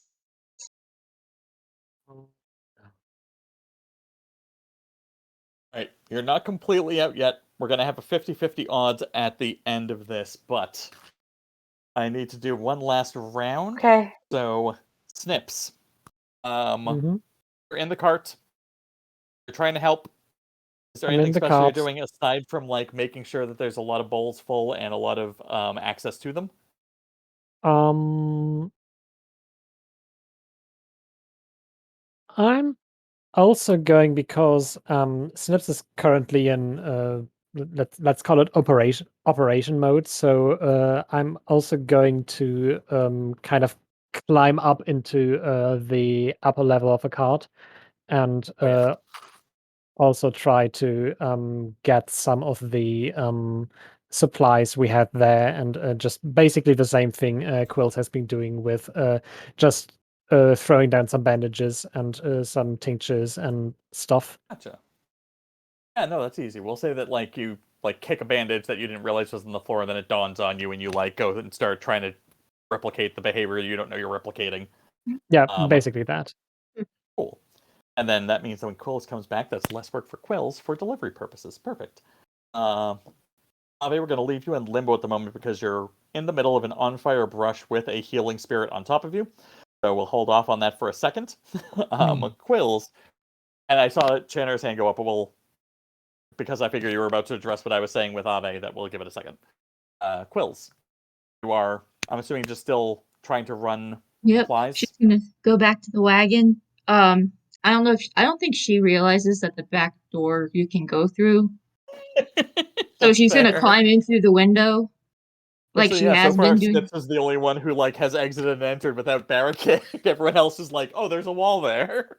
Yeah. And the dog knows. The 'Cause dog it knows. sensed the wind. Well, I mean, if the you other see the people dog, now know as well if you see the because dog run Snipps out, just entered. Well, The dog Quillz just sort of didn't like see the dog. She was talking to Spellcaster when that happened. Fair enough. Yeah, no, the dog's head just kind of pops up and starts sniffing in that direction. But unless anyone was like coherent enough to notice, it's not registered yet. No. So Quillz is crawling in through the window, and she goes, "Oh, hi, Snipps." Probably scares the crap out of him. And she's just like, "Sorry, I really appreciate you getting down all these supplies." And she starts loading them up into her basket again. And she's like, "Did you get in through the window?" No, I used the entrance exit. You mean that son of a bitch isn't blocked anymore? It was blocked. Oh, then why do you think I haven't left? I don't know. Okay, can you put me about 6 bowls on the tray, please? Yeah, sure. Coming up. Love it. Alright, and Quillz is gonna go back. Two without extra salt, please. She's gonna go back out. So, I don't know. Is that her entire, like, all of her movement and her action? It's definitely all of your movement. The actions are definitely free action, bonus action, and maybe reaction. You might be able to execute something else if it's simple. Tell me what you're trying to do with anything else. Oh, I was gonna try to see if I could get the yellow spellcaster's attention. The one that's by the building.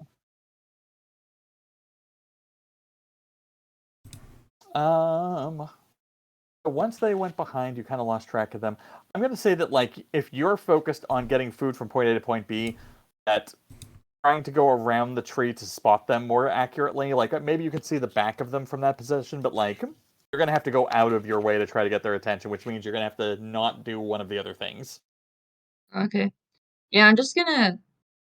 This time when I come out with You could do the dash action and, like, go up to look for them, but then that might still... You're at a different risk, but I'll leave that to your discretion. Yeah, I think Quillz is just gonna focus on making sure that there's enough supplies, and she's gonna ask the people who are healthy, who are helping the sick, being like, all right, what do y'all need that is dire right now? Do y'all need more burn medicine, more aloe type situation, or more gauze, or more food? What is most important right now so that I can bring more of that on my next run?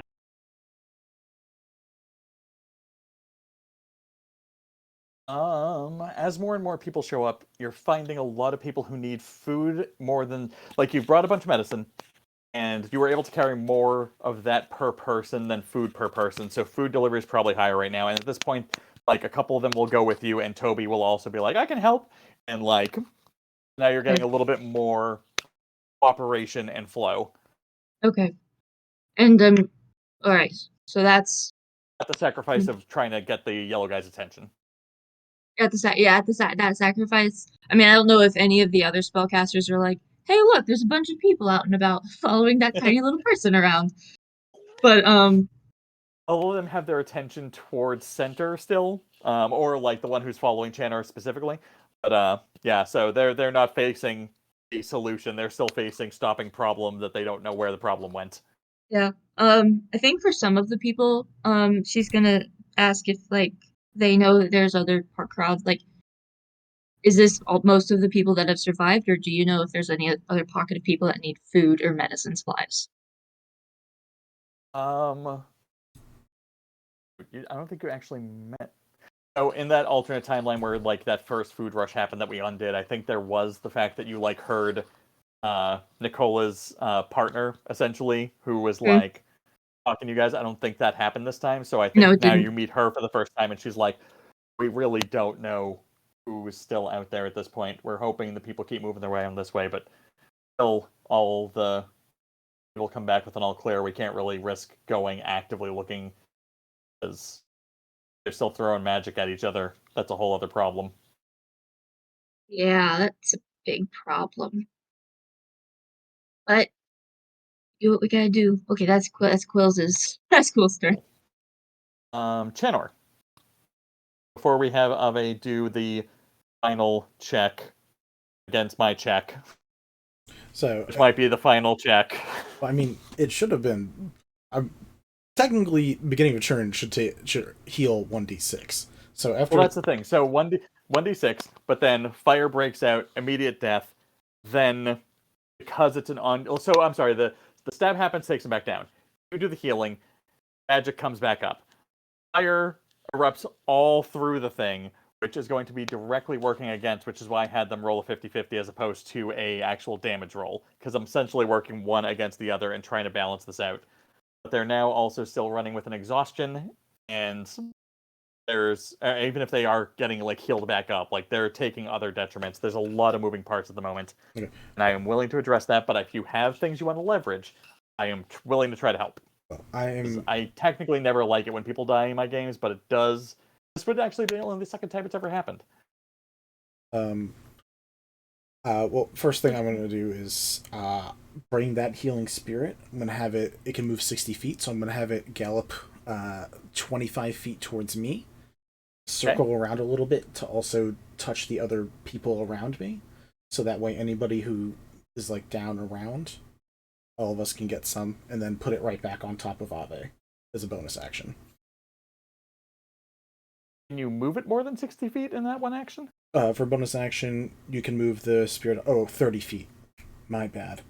Never mind. It can get 20 feet to you and then 10 feet past you, so you can heal people in the crowd. You can heal all the people in the crowd, or you can keep it on Ave. You can't get it to go back and forth. Yep, no, I read range was 60 feet, not the bonus yes, for the initial move. Casting. Yeah. Then, I mean, if I don't see any movement, it's going to stay on her. You see the whole place is on fire. Like, there are flame. Like, there's no more spiky growth. The spiky growth is now a bramble of burning spiky char that's starting to collapse, but it's all just a flame. Cool. So what I'm gonna do? And she has your geyser. Yeah. So the best I can do. Give me 2 seconds to just double check one spell real quick. I just want to see the wording of it to make sure it is manipulatable in the what I'm mentioning.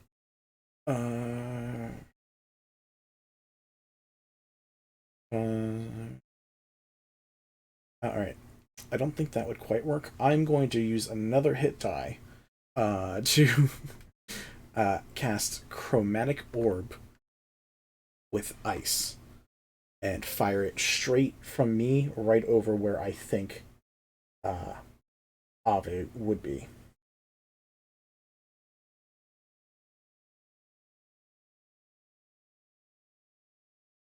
This is me assuming, again, Bramble is, like, up above on fire, not, like, on the ground. It's up to you. Like, I don't know how much I can see of Ave, but I'm trying to not hit. Here's the problem. I appreciate the smartness, and it would technically put out the fire, but it's still a damage-dealing spell. So it would put out the fire, but it also, we'd have to do a check to see if it also deals damage in the process. I mean... It's that, or I use Frostbite, which does the same thing, but it's narrowed to one very specific point. So, right. Either way, that's what I'm saying. Like, the spells that you have that can stop the flames may be temporary or may be effective, but they're still damage dealing in the area that they're affecting. Yeah. And if she is entangled in the thing and she is on fire, if you're shooting ice at that, you're basically whiplashing any nervous system that exists left at this moment. So I am willing to go for it, but there will be a roll to see if you contribute to the death or just fail to save, or to successfully save. But that's 2-to-1 odds. Well, the other option is that it's going to keep hurting her. So at least if this happens, it's like a one and done, as opposed to being revived and killed and revived and killed and revived and killed. Okay. Which is the other process. I need an Arcana check. I need an intelligence check, and then I need the actual, wait, is it or attack? And I need the spell attack. Do I roll an attack for that? For Chromatic Orb, yes. 10. Make a ranged spell attack against the target. 10 plus 7, 17 for, what was the first thing you asked for? That was the Arcana. Arcana. Next one was intelligence, which is 4 plus 18 on the die, so that's a 22. And what do I add for spell attack is also plus 7. That is a 9. 9. Is that a 9? That is a 6. 6 plus 7 is 13. So 17, 22, 13. That's all above 10. I'll take that. Ave, I need essentially a Constitution check. Yeah. Constitution saving throw. I'm sorry, Constitution saving throw. That's fine too.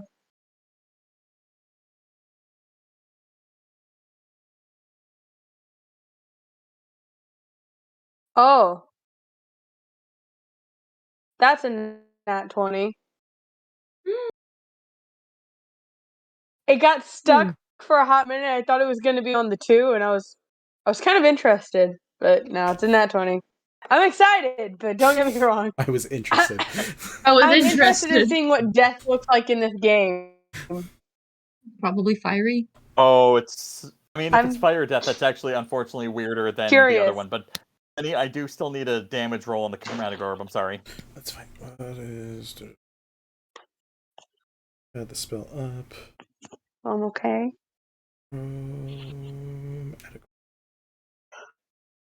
8.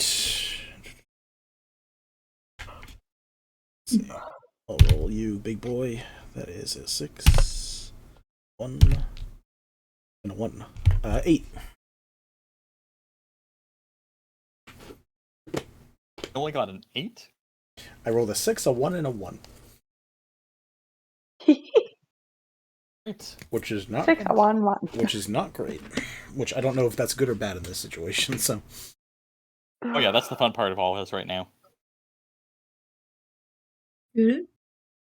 So here's the problem. Okay, Ave, you're still not dead. You're basically in the same position you were in. So with the Arcana check, you figured out how to cast it in a way that was minimizing the damage to your target versus the thing. The intelligence check sort of got you to the conclusion where you could succeed at this overall, and the attack was high enough to at least hit the general area you were going for non-definitively. With an 8 damage, you're not outdoing the 12 damage the fire is doing, so you're not doing it to put out the flame at that level. So it literally just keeps it from killing her right this second, but like you'd have to keep doing that while the fire is still burning, or do it high enough to put the fire out. So you basically bought a round. Cool. Does buying any So of wait, these am I- round lets her heal with the healing spirit? No, so that's the problem. Did you roll for the healing spirit? Because I had it, and now it's in a different competition level because you're interfering with it. So I need to know what the actual healing spirit is doing per round. I rolled a 5, which is above average, So but not amazing. So that went from alive to dead to 1 hit point, or to 5 hit points that are subtracted by the 4 hit point remainder of the flames. So, but because they've never become conscious, like all of this is still temporary hit points that are kind of bouncing around and has no effect on the consciousness or what have you. It's just bing, bing, bing, bing, bing, bing, bing, bing. Yeah, there's a lot So I'm of still magic alive? and energy. Yeah. You're not. Yeah, you're not dead. That's the best I can give you. Wait, am I actually dead? No, you're not dead. No, you're not Oh. dead. You just don't want to leave a tavern anymore if we get out of this. Oh god. Alright, so we have 10 minutes Mm. left. I'm gonna need to speed this part up. So Vinny, are you dedicating your attention to solving this problem for a couple of rounds? Sure. Okay. I need you to... We're gonna have to do this again, but I just need the spell attack and the damage at this point, because you've already passed the Arcana and the Intelligence fine enough. So the attack and the damage, and I will have to roll the fire damage in contrast, but I will need Ave, I need 3 con saves from you in succession. Vinny, do the same, and I will balance on this side. 3 con saves? 3 con Ave's saves constitution in is a basically row? balancing between... Because, so, Vinny, you're basically doing this for like a few seconds at a time. The fire's still burning for the time unless it gets interrupted, but I just need, for the fact of not having to chase down Poppy via communication problems, I just want 3 in a row so I know what is going to happen as things execute. Alright. And I'm rolling 3 attacks or constitution saves as well? You're rolling 3 attacks and Gotcha. the damage of them. Gotcha. Let me know when you want them. We'll get them after Ave's constitution save, so that way we can know when to stop. Gotcha.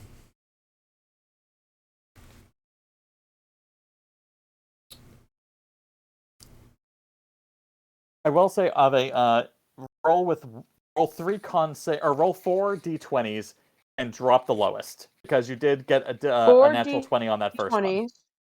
Yeah. So we'll treat it basically as like a 30% advantage logic with that 1 d20 that you aced. Alright, hold on. First one was 18. Third one is a 12. Final one is a 17. So I'm dropping it. So 15, 20, 17. 15, 20, 17? Yep. 15. Alright. Vinny. First attack was a 17 to hit. Okay. With 11 damage. Okay, still 3 difference. Go ahead. Second one was a 19 to hit with 17 damage. 1 difference, closer. The third one was a 26 to hit with 16 damage. 1 difference. God damn. Essentially what's happening is for like 12 or for 18 seconds, Ave is being caught in burning and cold over and over and over again while semi-unconscious, with hit points that are temporary bouncing around. But that is literally... The problem is we have a 20 con save, which gets out of 1, 17 con save, which is arguable for the second. I don't think the 15 passes. It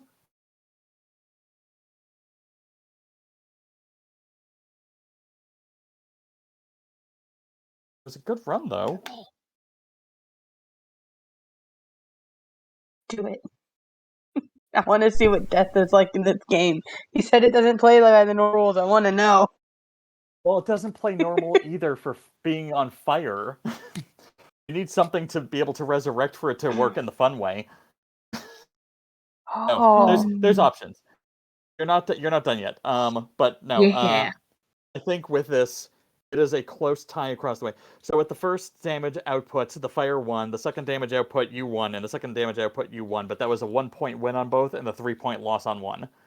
And then Ave lost one of the Constitution saving throws. I'm calling it Ave. With 4 minutes left in today's session, Ave has passed. Ave's dead? Ave is dead. I'm both so excited for what comes next and so sad. I will also note, and I apologize to be a dick, Chanor / Vinny. 2 of the people who you could have been trying to heal who were in the triage pile have also passed in the meantime. That's fine. Did I see that this person is the one that cast the fire onto the thing? Oh no, they're way below. Like, they're also kind of like hiding and crouched on the way other side of the flame. Like, Flame and Spike Ring, you cannot see who it is. Quillz could probably sort out who did what and how. Quillz, you'd have to run a logic check against Yellow and Blue because you don't know who actually caused the fire to begin with. You just know that, like, one of them was hiding, or both of them were hiding and they were doing stuff over there. But it's more that the fire's been burning, and these 2 spellcasters are the last one standing, so Chanor, you do know that it's either the one right in front of you, or once you find out there's another one, you might be able to conclude that maybe because this guy was helping you, that it wasn't him, and you could do that, but you'll have to decide your own logic on that, of whether you take the obvious answer in front of you now, or speculatively wait to see if there's a different culprit after. Okay. Is this like a right now thing you want me to? I won't make you do that right now. We have 2 minutes left. So... Oh. I've Wow. only run 4 games ever, and this is only the second time I've lost someone, actually. Like I said, I'm very excited, but also terrified. Yes? Ave, I want to know if you have any final thoughts before the pain slingshots you around. I think and I wish I under. I wish I had done better. I wish I had honored my father and my grandparents the way that I said I would when I told them that I'd go to OPEC and open the best tavern and sell the food that we grew up on. I wish that I had done right by my friends. I wish I could have done right by Lorda. But most importantly, I wish I had done right by me.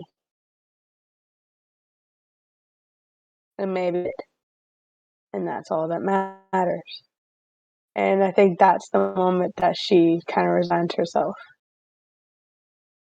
Roll me a religion check. And she does. A religion check? Oh God. You're asking for something I do not have. Hold on. That's okay, I didn't expect you to. It does Anything matter. according to religion. Wait. Okay, cool. Hold on. Sorry, I just have to open up. I've not touched religion since ever. Okay, religion check. Here we go. Roll it.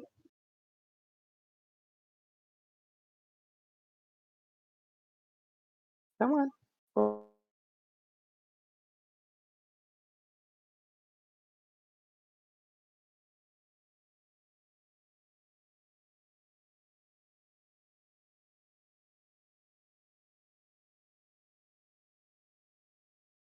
That is a 4.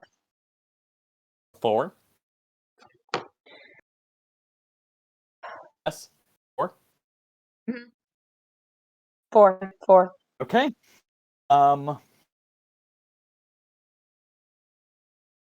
Ave, you feel the heat and the cold alternating in like a distant sense as you have these thoughts. There's some clamor and noise that's occurring in the process, and eventually everything goes completely dark for a few seconds. And then suddenly you have a weird version of sensation again. It's pitch dark, you can see nothing around you, you know you're laying down, and you try to reach out to figure out what's happening, and you realize none of your limbs are working correctly.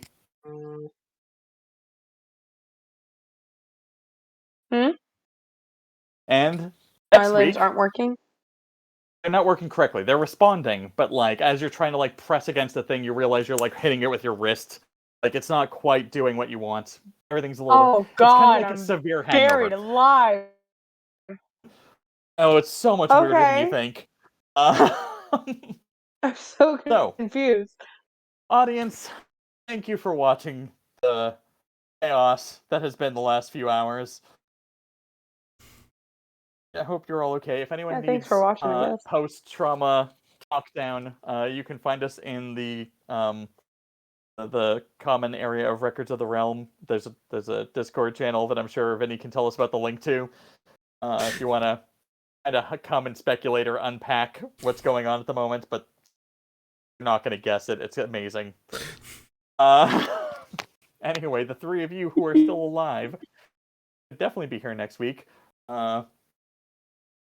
Ave, Poppy, you can be, but like we'll talk about that off camera and let you make a decision based on whether or not you actually want to be driving the rest of this. Okay.